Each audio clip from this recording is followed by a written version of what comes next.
ചോദിക്കുന്നത്, ഇദ്ദേഹത്തിനെ സെലക്ട് ചെയ്തപ്പോൾ എന്താണ് അതിന്റെ പുറകിലെ സ്റ്റോറി? സപ്പോർട്ട് ചെയ്യുന്ന ഒരാൾ വരണം എന്നുള്ളൊരു ആഗ്രഹമുണ്ട്. അന്ന് എന്തായാലും സ്വപ്നം കാണുമല്ലോ. അന്ന് ഞാൻ അത്രകൾ ആവറൊന്നുമില്ല. പിന്നെ ഏറ്റവും വലിയ സന്തോഷം എന്ന് പറയുന്നത് അങ്ങനെ ഒരു സ്ഥലത്ത് ഒരു ബിസിനസ് സക്സസ് ആക്കിയപ്പോൾ ഞങ്ങളെ കോപ്പി ചെയ്ത കുറേ ആൾക്കാരുണ്ട്. കൊടുവള്ളി മേഖലയിൽ ബിസിനസ്സിൽ ഒരു ഓളം കൊണ്ടുവന്ന നമ്മളാണ്, ഒരു ഇളക്കം. കാരണം ഇങ്ങനെ ഒരു സ്ഥലത്ത് തിരക്കും ജ്വല്ലറിയിൽ ഇങ്ങനെ തിരക്കാകുമ്പോൾ മറ്റു ജ്വല്ലറികൾ എന്ത് ചെയ്യും, ആക്റ്റീവായി അവർ ഡിസൈൻ ചേഞ്ച് ചെയ്യാൻ തുടങ്ങി, റിനോവേറ്റ് ചെയ്യാൻ, ഷോപ്പുകൾ പുതിയത് ചെയ്യാൻ തുടങ്ങി. നമ്മുടെ ഈ പൊന്മാൻ സിനിമയിലെ പോലത്തെ ഒരു അനുഭവം നിങ്ങൾക്ക് ഉണ്ടായെന്ന് പറഞ്ഞില്ലേ ജ്വല്ലറിയില്? അതെന്താ സംഭവം? ഒരുപാട് എക്സ്പീരിയൻസ് ഉണ്ടെങ്കിൽ എക്സാക്ട് ആ ഒരു സംഭവം പോലെ ഉണ്ടായിട്ടുണ്ട്. അത് പിന്നെ കാരണം ഞങ്ങൾ കംപ്ലൈന്റ് ആയിട്ട് പോലീസ് സ്റ്റേഷനിൽ പോയപ്പോൾ പൊന്മാൻ ഇറങ്ങിയ സമയത്ത് ഇതെന്താ പൊന്മാന്റെ കഥയാണോ?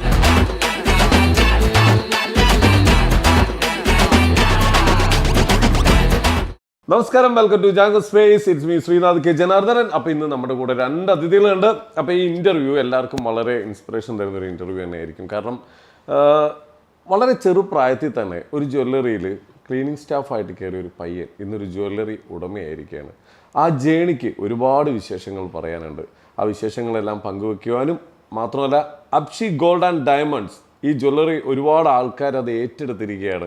അപ്പോൾ അതിൻ്റെ വിശേഷങ്ങൾ പറയാനും അതിൻ്റെ അമരക്കാരായ 2 പേര് നമ്മളോടൊപ്പം ഉണ്ട്. നമ്മുടെ സ്വന്തം ഷിജു തമ്പി, നമസ്കാരം. Advocate Aparna, welcome to our show. എന്തായാലും വളരെ വളരെ സന്തോഷം. ഈ തിരക്കുകളുടെ ഇടയിൽ നമ്മൾ വിളിച്ചപ്പോൾ ഇവിടെ എത്തിയല്ലോ. നിങ്ങളെക്കുറിച്ച് ഭയങ്കര അഭിപ്രായം ആൾക്കാർക്ക്.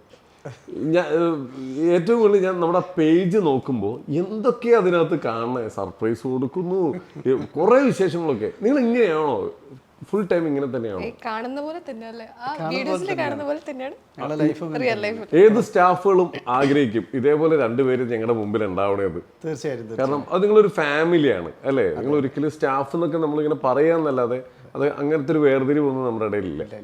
എന്നാലും കൊള്ളാം, അടിപൊളി. ഈ റീൽസ് ഇതിൻ്റെയൊക്കെ പ്ലാനുകളൊക്കെ എവിടെ നിന്നാണ് വരുന്നത്? അത് ആരുടെ ബുദ്ധിയാണ്? റീൽസിന്റെ പ്ലാനിങ് ഒക്കെ എനിക്കൊരു ലെഫ്റ്റ് ആൻഡ് റൈറ്റ് 2 ആൾക്കാരുണ്ട്. നമുക്കൊരു അടിപൊളി ഡിജിറ്റൽ മാർക്കറ്ററും ഉണ്ട്, ഒരു വീഡിയോ എഡിറ്റ് ചെയ്യുന്ന ഒരാളുണ്ട്. അവരുടെ ഒരു സപ്പോർട്ടും കൊണ്ട് നമ്മൾ ഇത്ര അടിപൊളിയായിട്ട് വരുന്നു. സ്റ്റാഫൊക്കെ അടിപൊളിയാണ്, എന്തിനും കോപ്പറേറ്റീവ് ആണ്, എല്ലാം അടിപൊളിയായിട്ട് പോകും. ഇപ്പം നമ്മുടെ ഇപ്പം അവിടുത്തെ സ്റ്റാഫുകളാണെങ്കിൽ തന്നെ നമ്മൾ ഒരു സ്റ്റാഫിനെ നമ്മുടെ സ്ഥാപനത്തിലേക്ക് സെലക്ട് ചെയ്യുമ്പോൾ എന്താണ് യോഗ്യത നോക്കുന്നത്? ഞാൻ ഇന്റർവ്യൂവിന് സ്റ്റാഫ് വരുന്ന സമയത്ത് ആദ്യം ചോദിക്കുക എക്സ്പീരിയൻസും കാര്യങ്ങളൊന്നുമല്ല, നിങ്ങളിവിടെ വർക്ക് ചെയ്യുകയാണെങ്കിൽ ഹാപ്പി ആയിട്ട് വർക്ക് ചെയ്യാൻ പറ്റുമെന്ന് ചോദിക്കുക. എൻ്റെ ഏത് സ്റ്റാഫിനോട് ചോദിച്ചാലും പറയും, ഇൻ്റർവ്യൂവിന് വന്നവരോടൊക്കെ ചോദിക്കുന്ന ഒരു ചോദ്യമാണ്, ഇവിടെ ഇങ്ങനെയൊക്കെയാണ് വർക്ക്, നിങ്ങളുടെ സ്ഥാപനമായിട്ട് കണ്ടുകൊണ്ട് ഇവിടെ ഹാപ്പി ആയിട്ട് വർക്ക് ചെയ്യണം. അപ്പം നിങ്ങൾ ഹാപ്പി ആവാൻ തയ്യാറാണോ, എന്നാലും ഇങ്ങോട്ട് പോരുന്ന പറയാം. പോസിറ്റീവ് എനർജി ഉണ്ടോ? ഞാനിങ്ങനെ പറയാറ്, ഞാൻ ഷോപ്പിലേക്ക് വരുമ്പോൾ നിങ്ങൾ ചിരിച്ചുകൊണ്ടിരിക്കണം, എപ്പോഴും ഒരു പോസിറ്റീവ് എനർജി വേണം. അങ്ങനെ നിങ്ങൾക്ക് പറ്റുമെങ്കിൽ ബാക്കി ജോലികളൊക്കെ നമ്മൾ പഠിപ്പിച്ചെടുക്കാൻ പറ്റുന്ന കാര്യമുള്ളൂ. സെയിൽസും കാര്യങ്ങളും മാനേജ്മെൻറ്റും ഒക്കെ നിങ്ങൾ ഹാപ്പി ആവണം എന്നാണ് എപ്പോഴും ഞാൻ പറയുന്നത്. ഓക്കെ, ആ ചിരിച്ച ബേസ് ആയിട്ട് ഇവിടെ ഉണ്ടാവണം.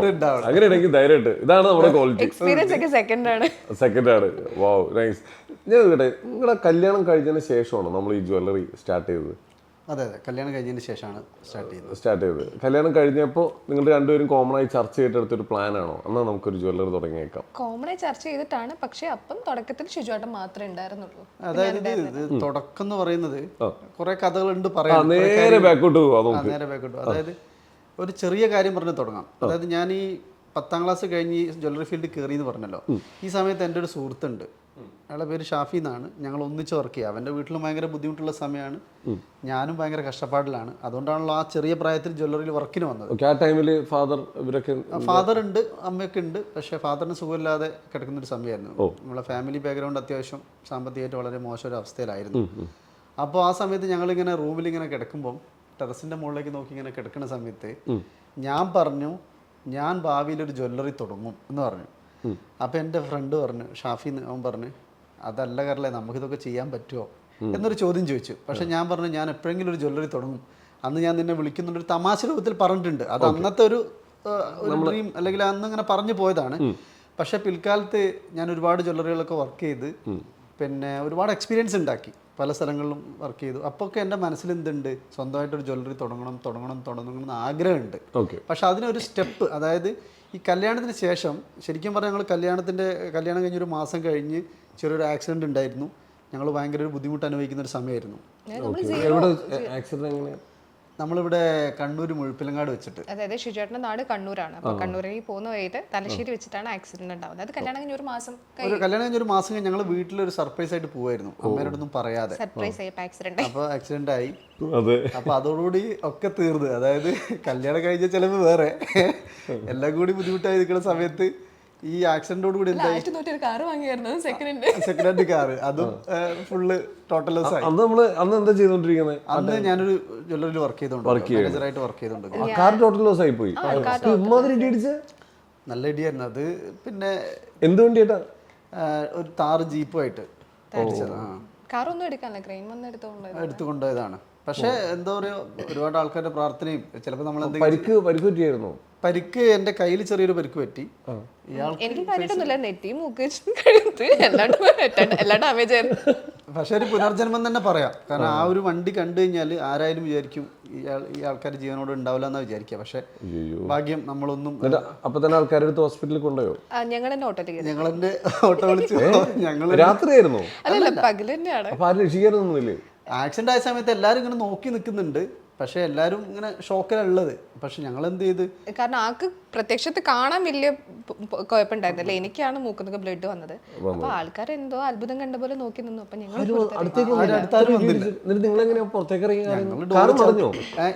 കാറ് മറിഞ്ഞ് ഇടിച്ച് ഇങ്ങനെ ഫോട്ടോ കാണിച്ചു, എന്റെ കയ്യിലുണ്ട്, പപ്പടം പോലെ പൊടിഞ്ഞു പോയി.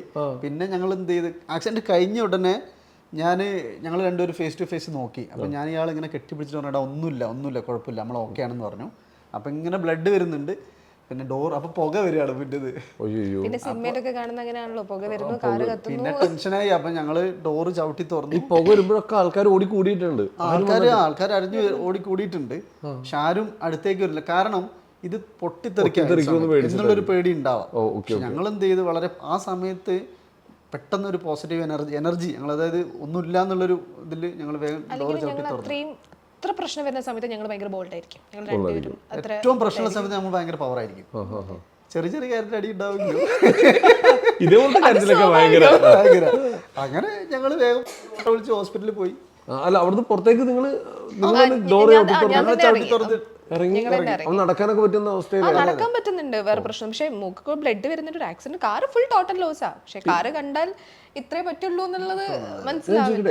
ഓട്ടോറിക്ഷയിൽ ആരെങ്കിലും വിളിച്ച് തന്നിരുന്നു? പക്ഷെ ഓട്ടോ എന്താ സമയത്ത് അവിടെ ഇനിയിപ്പം അതിലിങ്ങനെ പോകുന്ന ഓട്ടോ ഒന്നും അറിയില്ല. ഓട്ടോ അവിടെ എത്തി. ദൈവം കൊണ്ട് കറക്റ്റ് സമയത്ത് ഓട്ടോ വന്നു, ഞങ്ങൾ ഹോസ്പിറ്റലിൽ എത്തിച്ചു. പിന്നെ നൈറ്റ് പകലർന്നൊരു സംഭവം. ശരി, ഈ പറയുന്ന പേടി ഉണ്ടാവും ആൾക്കാർക്ക്, കാറ്. പിന്നെ നൈറ്റ് എന്റെ വീട്ടുകാർ വന്ന് എന്നെ നേരെ വീട്ടിലേക്ക് കൊണ്ടുപോയി. ഷിജുവേട്ടൻ പിന്നെ ഈ കാറിന്റെ ഓരോ ഫോർമാലിറ്റീസ് ഒക്കെ ഉണ്ടാവുമല്ലോ, പോലീസ് ആ കാര്യങ്ങൾ.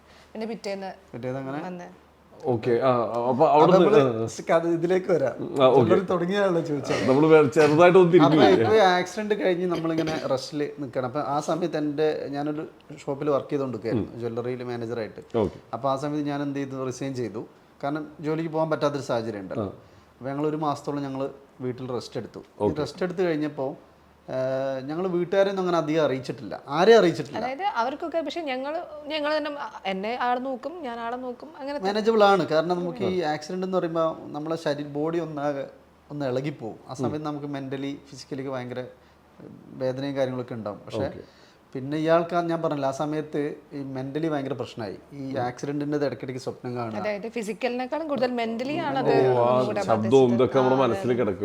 പക്ഷേ ആ സമയത്താണ് നമ്മുടെ ഏറ്റവും ഇമ്പോർട്ടൻ്റ് ആയിട്ട് ആൾക്കാർ അല്ലെങ്കിൽ നല്ല ഫ്രണ്ട്സും ആരും ആ സമയത്ത് കണക്റ്റഡ് അല്ല. ഓരോരുത്തർ ഓരോ തിരക്കാണ്. പക്ഷെ നമ്മൾ ഏറ്റവും മോശപ്പെട്ട അവസ്ഥയിൽ നമ്മൾ പ്രതീക്ഷിച്ച ആൾക്കാരും വരികയോ വിളിക്കുകയോ ഒന്നുമില്ല. അതായത് കല്യാണം എന്ന് പറഞ്ഞാൽ നമ്മുടെ നല്ലൊരു സമയമാണ്, ആക്സിഡന്റ് എന്ന് പറഞ്ഞാൽ മോശപ്പെട്ട സമയമാണ്. അപ്പൊ നമുക്ക് ആ ഒരു ചുരുങ്ങിയ സമയം കൊണ്ട് തന്നെ മനസ്സിലായി നമ്മുടെ സന്തോഷമുള്ള സമയത്തും മോശമുള്ള സമയത്തും ആരൊക്കെ ഉണ്ടാവും, ആരൊക്കെ ഉണ്ടാവില്ല എന്നുള്ളത് കുറഞ്ഞ കാര്യം. അപ്പം ഈ ആക്സിഡന്റ് സമയത്ത് കഴിഞ്ഞ് ഞങ്ങൾ റെസ്റ്റ് എടുക്കുന്ന സമയത്ത് ഞാനിങ്ങനെ ആകെ ടെൻഷനായി. കാരണം ഇനി മുന്നോട്ട് എങ്ങനെ ജീവിക്കും? കാരണം ഇത്രയും കാലം ഒരുപാട് ജ്വല്ലറിയിൽ വർക്ക് ചെയ്തു, കുറേ കാര്യങ്ങളൊക്കെ ചെയ്തു. ഇനി മുന്നോട്ട് ഒരാൾ ഫാമിലിയിൽ പുതിയതായിട്ട് വന്നു, അപ്പം പിന്നെ എന്ത് ചെയ്യുന്നുണ്ടെങ്കിൽ ഭയങ്കര ടെൻഷൻ ഉണ്ട്. സ്വന്തമായിട്ട് ജ്വല്ലറി തുടങ്ങണമെങ്കിൽ അത്രയും പൈസ വേണം. ഒരു ജ്വല്ലറി തുടങ്ങുക എന്നുള്ളത് നിങ്ങൾക്ക് അറിയാലോ, കോടികൾ പൈസ വേണം. അതൊരിക്കലും നമ്മൾ കയ്യിൽ ക്യാഷ് ഇല്ല. അപ്പം നെക്സ്റ്റ് എന്തെങ്കിലും വേറെ ഏതെങ്കിലും ജ്വല്ലറി നല്ലൊരു സാലറിയിൽ പോകാമെന്നൊക്കെ ഇങ്ങനെ പ്ലാൻ ചെയ്ത് നിൽക്കുമ്പോൾ ഞാൻ ഇയാളുമായിട്ട് ഓപ്പണായി സംസാരിച്ചു. ഞങ്ങൾ കല്യാണം കഴിച്ച് ഇങ്ങനെ പരിചയപ്പെട്ട് വരുന്നേ ഉള്ളൂ. Okay okay. അപ്പോൾ ഞാൻ ഇങ്ങനെ പറഞ്ഞു, എടാ അങ്ങനെ എന്താ ചെയ്യുക, നമ്മളിപ്പോൾ ഞാൻ വേറെ ജ്വല്ലറി ജോയിൻ ചെയ്യണോ, സ്വന്തമായിട്ട് തുടങ്ങണമെന്ന് ആഗ്രഹമുണ്ട്, എന്താ ചെയ്യുക എന്നൊക്കെ പറഞ്ഞ് ഇങ്ങനെ ടെൻഷൻ അടിച്ച് നമ്മളിങ്ങനെ സെർച്ച് ചെയ്തുകൊണ്ടിരിക്കുമ്പോൾ എന്നോട്, ഞാൻ അപ്പു എന്നാണ് വിളിക്കാറ് ഇവിടെ. അപ്പോൾ അപ്പു പറഞ്ഞു, ഷിജുവേട്ടാ നിങ്ങളെ കയ്യിൽ വലിയൊരു ഇൻവെസ്റ്റ്മെന്റ് ഉണ്ട്, നിങ്ങൾ കാണാത്തൊരു ഇൻവെസ്റ്റ്മെന്റ്. ഞാൻ ചോദിച്ചു ചേട്ടാ എന്താ? ഞാൻ വെച്ചിട്ട് വേറെ എവിടെയെങ്കിലും പൈസ, നാട്ടിൽ പ്രോപ്പർട്ടി ഒക്കെ ഉണ്ട്, അതൊക്കെ വിറ്റിട്ട് അതാണ് അവൾ ഉദ്ദേശിച്ചതൊക്കെ ചോദിച്ചു. അപ്പം എന്നോട് പറഞ്ഞു, പിന്നെ എക്സ്പീരിയൻസ് നിങ്ങൾ 10-18 വർഷം ഈ ഫീൽഡിൽ നിങ്ങൾക്ക് എക്സ്പീരിയൻസ് ഉണ്ട്, അതാണ് നിങ്ങളുടെ ഇൻവെസ്റ്റ്മെന്റ്. എക്സ്പീരിയൻസ് മാത്രമല്ല, ആൾ ഭയങ്കര ഡെഡിക്കേറ്റഡ് ആയിട്ട് കാര്യങ്ങൾ ചെയ്യും. പിന്നെ സത്യം പറഞ്ഞ കല്യാണത്തിന് ഞാൻ ആളെ പ്രപ്പോസൽ വന്നപ്പോൾ ആൾ നല്ല ഡിസിപ്ലിൻ ലൈഫാണ്. Yoga, meditation, manifestation. അപ്പം ഞാൻ കുത്തഴിഞ്ഞ ജീവിതമാണ്. അപ്പോൾ ഓക്കെ ഇയാളെ കിട്ടിയാൽ ഞാൻ ഭയങ്കര അടിപൊളിയാവും, ലൈക്ക് നമ്മുടെ ആസ് എ പേഴ്സൺ ആ ഒരു രീതി ഉണ്ടല്ലോ. അപ്പോൾ ഞാൻ പറഞ്ഞു പൊട്ടുവാണെങ്കിൽ പൊട്ടട്ടെ, അതായത് ഒരു അറ്റംപ്റ്റ് നമുക്ക് ചെയ്യാം, ഫെയിൽ ആവുകയാണെങ്കിൽ ഫെയിൽ. പക്ഷെ ഇത്രയും കാലം 10-18 വർഷം ജ്വല്ലറി ഫീൽഡ് ഉണ്ടായിട്ട് ഇനി നമ്മൾ കുറേ കാലം കഴിയുമ്പോൾ നീ ഒന്ന് എന്നെ ഒന്ന് സപ്പോർട്ട് ചെയ്തിരുന്നെങ്കിൽ ഞാനൊന്ന് തുടങ്ങുമായിരുന്നു എന്നുള്ളൊരു ടോക്ക് വരാൻ പാടില്ല. അപ്പം ഞാൻ പറഞ്ഞു ഫെയിൽ ആവുകയാണെങ്കിൽ ഫെയിൽ, അഥവാ സക്സസ് ആയാലോ ഏതായാലും നമുക്കൊരു അറ്റംപ്റ്റ് എടുത്ത് നോക്കാം. ആ അറ്റംപ്റ്റ് ആണല്ലേ തീർച്ചയായും, അതാണ് അപ്ഷി. അപ്പോൾ ആ വലിയൊരു സപ്പോർട്ട്. ചില ആൾക്കാരുടെ വാക്ക്, ഒരു ചിരി, ഇതിലൊക്കെ ഭയങ്കര നമ്മളെ ലൈഫിനെ തന്നെ ചേഞ്ച് ചെയ്യുന്നു പറയാറുണ്ട്. അപ്പം അങ്ങനെ ഒരു എനർജി, കാരണം ഇത്രയും വർഷം എനിക്ക് തുടങ്ങാൻ ആഗ്രഹമുണ്ട്, പല രീതിയിലൊക്കെ നീ ചെയ്യാമായിരുന്നു, പക്ഷെ ഒരു സമയവും ഈ ഒരു വാക്കുമാണ് എന്നെ എന്ത് ചെയ്ത് ഇതിലേക്ക് ഫസ്റ്റ് സ്റ്റെപ്പ് വെച്ചത്. പക്ഷെ അത് പറഞ്ഞ് ഞാൻ എൻ്റെ ജോലിക്ക് പോയി. ഞാനിങ്ങനെ ചിന്തിക്കുകയാണ്, പഠിച്ചവരെ ജ്വല്ലറി തുടങ്ങണം, അതിന് കാശ് വേണം. അപ്പം അങ്ങനെ ഞാൻ നോക്കും, കയ്യിൽ ഇങ്ങനെ നോക്കുമ്പോൾ 2 വള, ഞാൻ കെട്ടിയ താലി.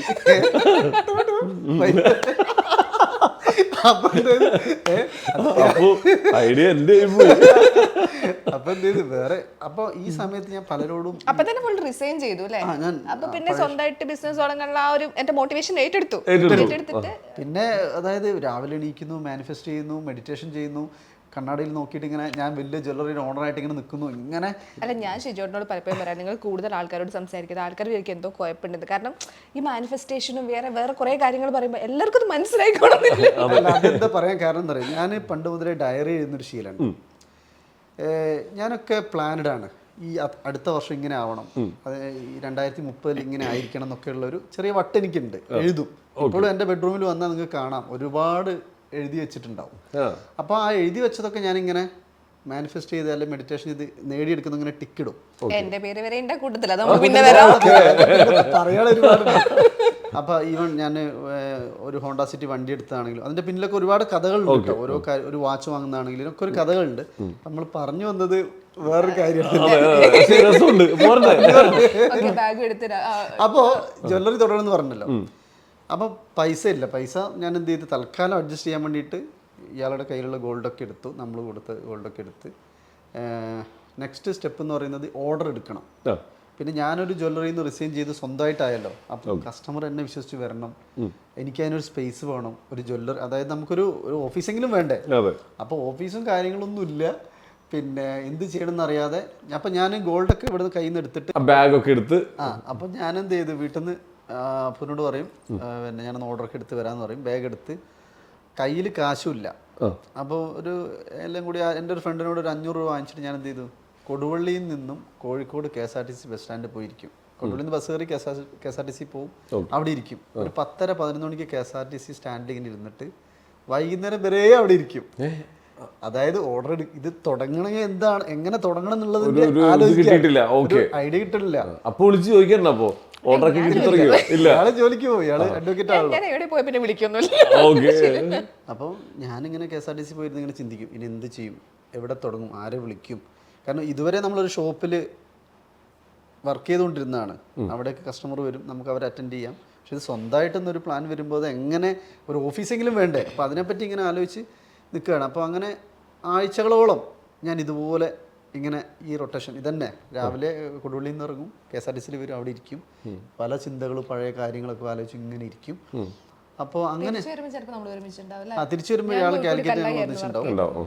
പക്ഷെ ഞാൻ എന്തെങ്കിലുമൊക്കെ ആയിട്ട് ചെറിയ ഫ്രൂട്ട്സും കാര്യങ്ങളൊക്കെ വാങ്ങി വീട്ടിലേക്ക് വരും. എന്നോട് ചോദിക്കും ഇന്നെന്താ, അപ്പം ഞാൻ പറയും ഇന്ന് അവിടെ ഓർഡർ കിട്ടിയിട്ടുണ്ട്. എന്താ പറയുക, എനിക്ക് ആളിൽ ഭയങ്കര ട്രസ്റ്റ് ആണ് കേട്ടോ. എനിക്ക് എന്നെക്കാളും കൂടുതൽ ആ ഒരു ലെവലിലേക്ക് എത്തും. ഇനിയിപ്പം ആളത് സാധിക്കുന്നുള്ളത് എനിക്ക് ഭയങ്കര ഉറപ്പാണ്. അതിന്റെ ആ ഒരു വേ എന്താണെന്ന് നമ്മൾ നോക്കണ്ടല്ലോ. അല്ല, എനിക്ക് അങ്ങനെ KSRTC ഇരിക്കുന്ന സമയത്തും എനിക്ക് നല്ല ഉറപ്പുണ്ട് നമ്മൾ സ്വന്തമായിട്ട് ഒരു ജ്വല്ലറി തുടങ്ങും. തീർച്ചയായിട്ടും നമ്മളൊരു പൊസിഷനിൽ എത്തും. അതിന് മുന്നേ ഇതൊക്കെ ഒരു എക്സ്പീരിയൻസ് നമ്മൾ ചെയ്യണം. കാരണം ഇതിന് തൊട്ട് മുന്നേ നമ്മൾ ഒരുപാട് സിറ്റുവേഷനുകൾ കടന്നു പോയിട്ടുണ്ട്. ഇതൊക്കെ നമ്മൾ തരണം ചെയ്യണം. ലൈഫ് എന്ന് പറഞ്ഞാൽ ഇങ്ങനെയാണ്, പ്രശ്നങ്ങൾ വരും, ഫേസ് ചെയ്യുക, പ്രശ്നങ്ങൾ വരട്ടെ. ഞാനൊരു പ്രാവശ്യം കണ്ണാടിയിൽ നോക്കിയിട്ട് പ്രശ്നങ്ങൾ കം വരൂ, എല്ലാ പ്രശ്നങ്ങളും ഒന്നിച്ചു വാ ഞാൻ നേരിടാൻ തയ്യാറാണ് അങ്ങനെ പറഞ്ഞിട്ടുണ്ട്. അതായത് ഇത് ഒന്ന് കഴിയുമ്പോൾ ഒന്ന് വരികയല്ലേ ബ്രോ, തീരണ്ടേ. ഇത് പിന്നെ എന്താ പറയാ, ഇടിവെട്ടിയവരെ പാമ്പ് പിടിച്ച് അവന്റെ തലയിൽ തേങ്ങ പറഞ്ഞ പോലെ ഇത് നിർത്തില്ല. ലാസ്റ്റ് ഞാനിങ്ങനെ രാവിലെ മെഡിറ്റേഷൻ ചെയ്യുമ്പോൾ ഞാൻ ഇങ്ങനെ പറയാ, എല്ലാം കൂടെ ഒന്നിച്ച് വാ നേരിടാ. അപ്പോൾ അങ്ങനെ ഈ ആഴ്ചകളോളം ഞാനിങ്ങനെ പറഞ്ഞ പോലെ ഇതന്നെ തീരുമാനം. അപ്പോൾ എന്നോട് ഇവള് ചോദിക്കും എന്തെങ്കിലും ഓർഡർ കിട്ടിയോ? അപ്പം ഞാൻ പറയാം ഇന്ന് കുഴപ്പമില്ല, ഒരു ഷോപ്പിൽ നിന്ന് ഓർഡർ കിട്ടിയിട്ടുണ്ട്. അങ്ങനെ ഞാൻ എന്ത് ചെയ്ത് പിന്നെ ഞാൻ പഴയ കസ്റ്റമേഴ്സും എൻ്റെ കുറേ കണക്ഷനൊക്കെ എന്നെ വിളിക്കാൻ തുടങ്ങി അങ്ങോട്ടും ഇങ്ങോട്ടൊക്കെ. ഇപ്പോൾ എവിടെയാണ് എന്താണ്. അപ്പം ഞാൻ പറഞ്ഞു ഇങ്ങനെ സ്വന്തമായിട്ട് ചെയ്യാനുള്ളൊരു പരിപാടിയാണ്. അപ്പോൾ യാദൃശ്യമായിട്ട് പല ആൾക്കാരും എനിക്ക് ഓർഡർ തരാൻ തുടങ്ങി. എടാ ഒരു വള വേണം, ഒരു ഇത് വേണം. അപ്പം ഞാൻ എന്ത് ചെയ്യും, എൻ്റെ കയ്യിൽ ആകെയുള്ളത് ഓർണമെൻറ്റ്സ് ഒന്നുമില്ല, സ്റ്റോക്കൊന്നുമില്ല കേട്ടോ, കുറച്ച് ഫോട്ടോസാണ് ഉള്ളത്. അപ്പം ഞാൻ ഫോണിൽ കൂടെ ഫോട്ടോസ് അയച്ചു കൊടുക്കും. പിന്നെ അപ്പോൾ ഞാൻ പറയും അപ്പോൾ ഓഫീസ് വേണമല്ലോ ഇവരെ വരുമ്പോൾ ഒന്ന് ഇരിക്കാൻ. അപ്പോൾ ഓഫീസ് ഇല്ലാത്ത അവസ്ഥ ഞാൻ ഈ ഓഫീസിന് വേണ്ടി നമ്മൾ തിരയാൻ തുടങ്ങി. ഞാൻ കൊടുവള്ളിയിൽ ഒരു പ്രത്യേകത എന്ന് പറഞ്ഞാൽ കൊടുവള്ളി ഭയങ്കര ബിസിനസ് ചെയ്യാൻ പറ്റിയൊരു സ്ഥലമാണ്. ഒരു മതേതരം, അത് എല്ലാവരും നല്ല ഈക്വലായിട്ട് കാണുന്ന, വേറെ പ്രശ്നങ്ങളൊന്നും ഇല്ലാത്ത സ്ഥലമാണ്. എല്ലാവരും ഭയങ്കര സപ്പോർട്ടീവാണ്. അപ്പം അങ്ങനെയുള്ള സമയത്ത് ഞാൻ എൻ്റെ ഒരു ഫ്രണ്ടിൻ്റെ ജ്വല്ലറിയിലേക്ക് എന്ത് ചെയ്യും, കസ്റ്റമർ കൊണ്ടുവരും. ഞാൻ ഉള്ളിൽ കയറി അറ്റൻഡ് ചെയ്യും.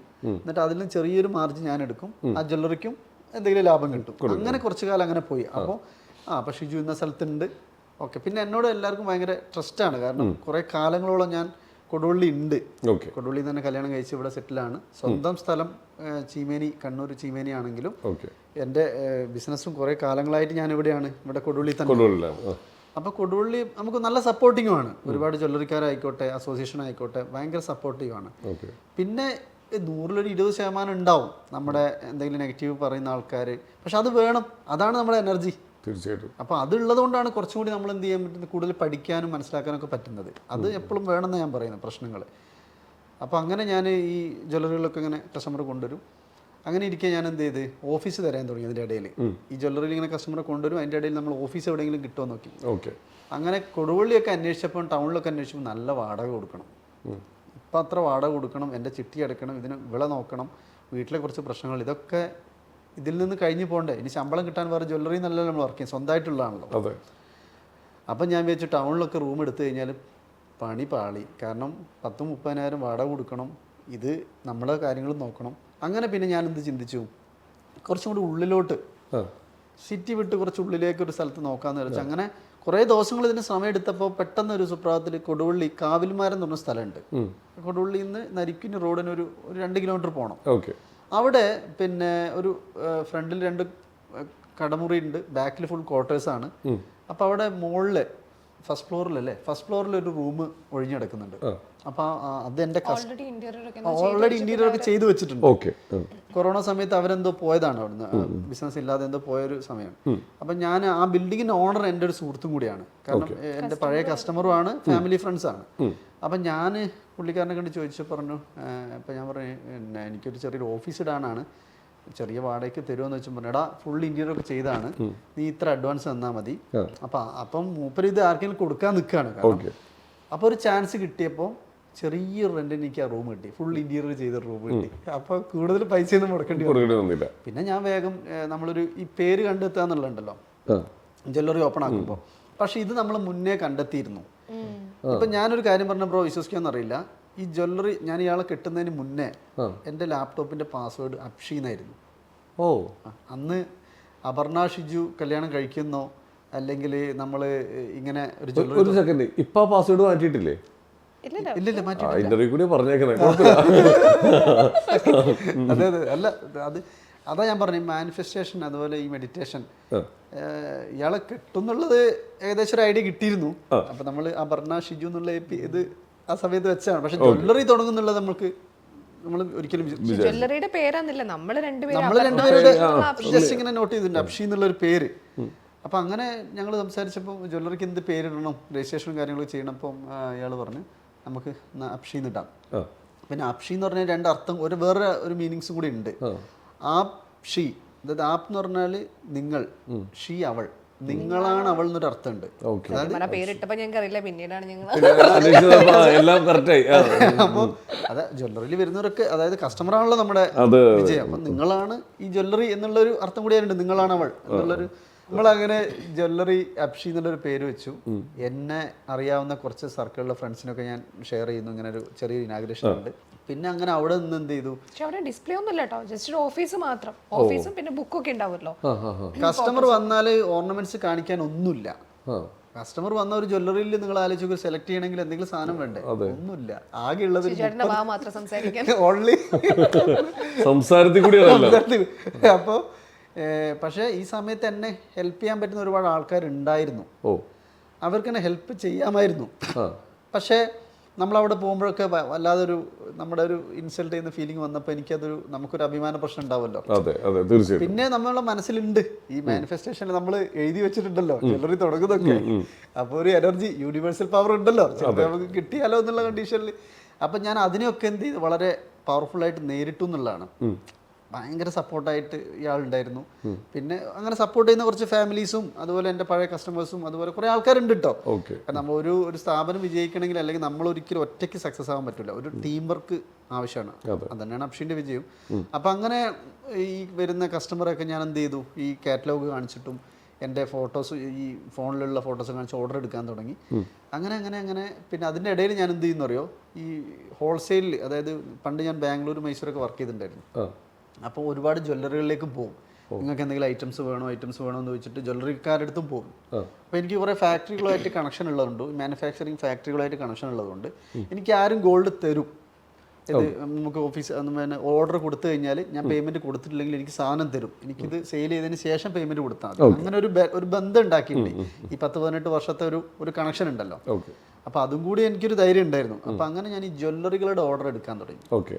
അപ്പോൾ എനിക്ക് ഓർമ്മയുണ്ട്, അതായത് ഞാനൊരു ജ്വല്ലറിയിൽ നിരന്തരം പോവും ബാംഗ്ലൂർ. പക്ഷെ അവർ പറയും, കന്നഡയാണ്, ಬೇಡ ಅಂತ ಹೇಳಿದ್ರಲ್ವಾ, ಇಲ್ಲಿ ತುಂಬ ಐಟಮ್ ಕೊಡ್ತಾ ಇದೆ, ಐಟೇനും ಬೇಡ ಹೋಗಿ എന്ന് പറയും. അതായത് അങ്ങനെ പറഞ്ഞാൽ ഇവിടെ ഐറ്റം കുറേ ആൾക്കാർ തരുന്നുണ്ട്, നീ ഇങ്ങനെ ഡെയിലി ഇവിടെ വരണം എന്നില്ല, ഞങ്ങൾക്ക് നിന്റെ ഐറ്റം വേണ്ട, ഇവിടെ ഇഷ്ടംപോലെ സാധനം കിട്ടാനുണ്ടെന്ന് പറയും. പക്ഷെ അത് നല്ലൊരു ജ്വല്ലറിയാണ്, എനിക്ക് ആ ജ്വല്ലറിയിൽ ഒന്ന് എൻട്രി ആയി കൊള്ളാമെന്നുണ്ട്. കാരണം കൊള്ളാം. അപ്പോൾ അത്യാവശ്യം ഈ കർണാടക ഭാഗത്തൊക്കെ കുറച്ച് പണിക്കൂലി അധികം കിട്ടും നമ്മളെ കേരളത്തിനേക്കാളും. ഞാൻ വിട്ടില്ല, ഞാൻ പിന്നെ ആഴ്ചയിൽ പോകും. ലാസ്റ്റ് അതിൻ്റെ ഓണർ ബാരോല്ലേ, അതായത് ഇങ്ങോട്ട് വാന്ന് പറഞ്ഞു, നിൻ പ്രോബ്ലം എന്താ നിൻ്റെ പ്രശ്നം? അപ്പം ഞാൻ ಕನ್ನಡದಲ್ಲಿ പറഞ്ഞു, ಸರ್ ನಾನು ಈಗ ಕೆಲಸ ಏನೂ ಇಲ್ಲ, ಫುಲ್ ಕಷ್ಟದಲ್ಲಿದ್ದೀನಿ, ನೀವು ಏನೋ ಸ್ವಲ್ಪ ಆರ್ಡರ್ ಕೊಡಿಯಪ್ಪ, ನಮಗೆ ಲೈಫ್ ಮದುವೆ ಆಯಿತು, ഇനി ಹೋಗ್ಬೇಕಲ್ಲ ലൈഫ്, ಸ್ವಲ್ಪ ഓർഡർ കൂടിയപ്പാണ്. അത് വളരെ റിക്വസ്റ്റ് ചെയ്ത് ഞാൻ പറയാണ്, എൻ്റെ കല്യാണം കഴിഞ്ഞു, വേറെ ജോലിയൊന്നുമില്ല, നിങ്ങൾ എന്തെങ്കിലും എനിക്കൊരു ഓർഡർ താ. അപ്പം എന്നോട് ചോദിച്ചേ ഓർഡർ കൂടെ നിന്നത്ര ചിന്ന ഇതിയാ, അതായത് ഓർഡർ തരാം, നിൻ്റെ അടുത്ത് പൊന്നുണ്ടോ ഉണ്ടാക്കി തരാനേ. അപ്പം ഞാൻ പറഞ്ഞു, സാറ് സ്വല്പം ഇത് നീ ഓർഡർ കൂടി, കുറച്ച് ഗോൾഡൊക്കെ എൻ്റെ കയ്യിലുണ്ട്, നിങ്ങൾ ഓർഡർ തരുമെന്ന് പറഞ്ഞു. അപ്പോൾ അയാൾക്ക് എന്നെ മനസ്സിലായി, ആള് കുഴപ്പമില്ല, പാവമാണ്, പറ്റിക്കില്ല. അയാൾ പെട്ടെന്ന് ഒരു ഗോൾഡ് എൻ്റെ കയ്യിൽ അഡ്വാൻസ് ആയിട്ട് തന്നു, വലിയൊരു വെയിറ്റ്. നീ വെച്ചോ, ഇന്ന ഓർഡറുകൾ ഏതൊക്കെ നീ ഓർഡർ എടുക്കുക കാണിക്കുക. അപ്പം ഞാൻ ഓർഡർ എഴുതിയെടുത്തു, പോയി എപ്പോൾ തരുമെന്ന് ചോദിച്ചു. അപ്പം ഞാൻ പറഞ്ഞു, സാറ് ഒരാഴ്ചക്കുള്ളിൽ, ഓക്കെ 10 days തവളി, 10 ദിവസം എടുത്തോളി, 10 ദിവസം കൊണ്ട് നീ ഓർഡർ എടുത്തിട്ട് വന്നു പറഞ്ഞു. ഞാൻ ആ ജ്വല്ലറിൻ്റെ പേരോ മറ്റൊന്നും പറയുന്നില്ല, അത് വേറെ. അപ്പം ഞാൻ ആകെ ഷോക്കായി. അപ്പം ഞാൻ തിരിച്ച് ബസ്സിന് വരുമ്പോൾ യൂണിവേഴ്സ് പവറിനോട് ഇങ്ങനെ പറയുക, ഇതെന്ത് അത്ഭുതമാണോ, ഞാനിങ്ങനെ തുള്ളി നോക്കുക, ജീവനുണ്ടോ ഇത്. കാരണം എവിടെയുള്ളൊരു സ്ഥാപനം നിരന്തരം മാർക്കറ്റിങ്ങിലൂടെ എൻ്റെ ഫേസ് കണ്ടിട്ട് അയാളൊരു അഡ്വാൻസ് തരികയാണ് ഗോൾഡ്. ഞാനിതുമായിട്ട് എനിക്ക് മുങ്ങാം അല്ലെങ്കിൽ പോവാം, അത്രയും എമൗണ്ട് ഉണ്ട്, അത്ര വെയിറ്റ് ഉണ്ട്. പക്ഷെ ഞാനത് കറക്റ്റായിട്ട് ഇത് കിട്ടിയ ഉടനെ ഞാൻ അപ്പുനെ വേഗം വിളിച്ച് പറഞ്ഞു, ദൈവത്തിനോട് നന്ദി പറഞ്ഞു, എന്നെ സപ്പോർട്ട് ചെയ്തതിനോട് നന്ദി പറഞ്ഞു. എപ്പോഴും ആ ഒരു ഇതുണ്ട്. അപ്പം അങ്ങനെ വേഗം പോയി ഓർഡറുകളൊക്കെ കൊടുത്ത് 10 ദിവസം പറഞ്ഞു, ഞാൻ 8 ദിവസം കൊണ്ട് സാധനം ഉണ്ടാക്കി അവിടെ കൊടുത്ത് കറക്റ്റ് അവർ പറഞ്ഞ ഫിനിഷിങ്ങിൽ. പക്ഷേ എനിക്ക് വലിയ ലാഭമൊന്നും ഇല്ലെങ്കിലും ചെറിയൊരു മാർജിനിൽ കൊടുത്തു. അപ്പോൾ അവർക്ക് എന്നോട് ഭയങ്കര ട്രസ്റ്റായി. പിന്നെ തൊട്ടടുത്തുള്ള ജ്വല്ലറികളിലൊക്കെ ഓർഡറുകളൊക്കെ ചെറുതായിട്ട്. പിന്നെ നമുക്ക് ഈ വായിൽ നാക്കുള്ളതുകൊണ്ടേ പിടിച്ചിരിക്കാതെ. അപ്പോൾ ഈ ബാംഗ്ലൂർ കുറച്ച് കാലം ഉണ്ടായതുകൊണ്ട് ഈ കന്നഡ, ഹിന്ദി, ഉറുദു, തെലുങ്ക്, തമിഴൊക്കെ ആയിട്ട് കുറച്ചൊക്കെ ഇങ്ങനെ സംസാരിച്ച് ഇങ്ങനെ ജീവിച്ച് പോവും, പിടിച്ചു നിൽക്കും. അത്യാവശ്യം തിരക്കുള്ള ആളായി. പിന്നെ ഞാൻ ആഴ്ചയിൽ ഒരിക്കലൊക്കെ വീട്ടിലേക്ക് വരും. ഞാനും ഫുള്ള് തിരക്ക്, ഫുൾ ഓട്ടം മൈസൂർ ബാംഗ്ലൂർ ഓടുന്നു, ഓർഡർ എടുക്കുന്നു, പോകുന്നു, തിരക്കുള്ള ആളായി. അപ്പോൾ ആ ജ്വല്ലറിയിൽ എന്ത് ചെയ്ത് ഞാൻ 2 സ്റ്റാഫിനെ വെച്ചു. ആ ചെറിയ റൂമാട്ടോ, നിങ്ങളിപ്പോൾ അപ്ഷയിൽ വന്നാൽ കാണാൻ മുകളിലുള്ള റൂം. ആ റൂമിൽ 4-5 സ്റ്റാഫായി. എക്സ്പീരിയൻസ് ഉള്ളവരല്ല, അല്ല പുതിയ പുതിയ ആൾക്കാർ. നമുക്ക് എനർജി മാത്രം മതി.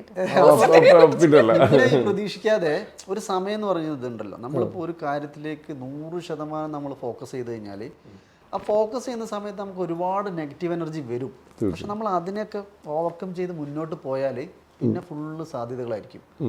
നമുക്ക് കാണിച്ചു തരും, യൂണിവേഴ്സൽ പവർ നമുക്ക് കൊണ്ടുതരും എന്ന പോലെ. അന്ന് പിന്നെ ഒരു 60 പവൻ്റെ കല്യാണ പാർട്ടി എൻ്റെ ആ ചെറിയ ഷോപ്പിൽ വന്നു ഓർഡർ എടുക്കാൻ.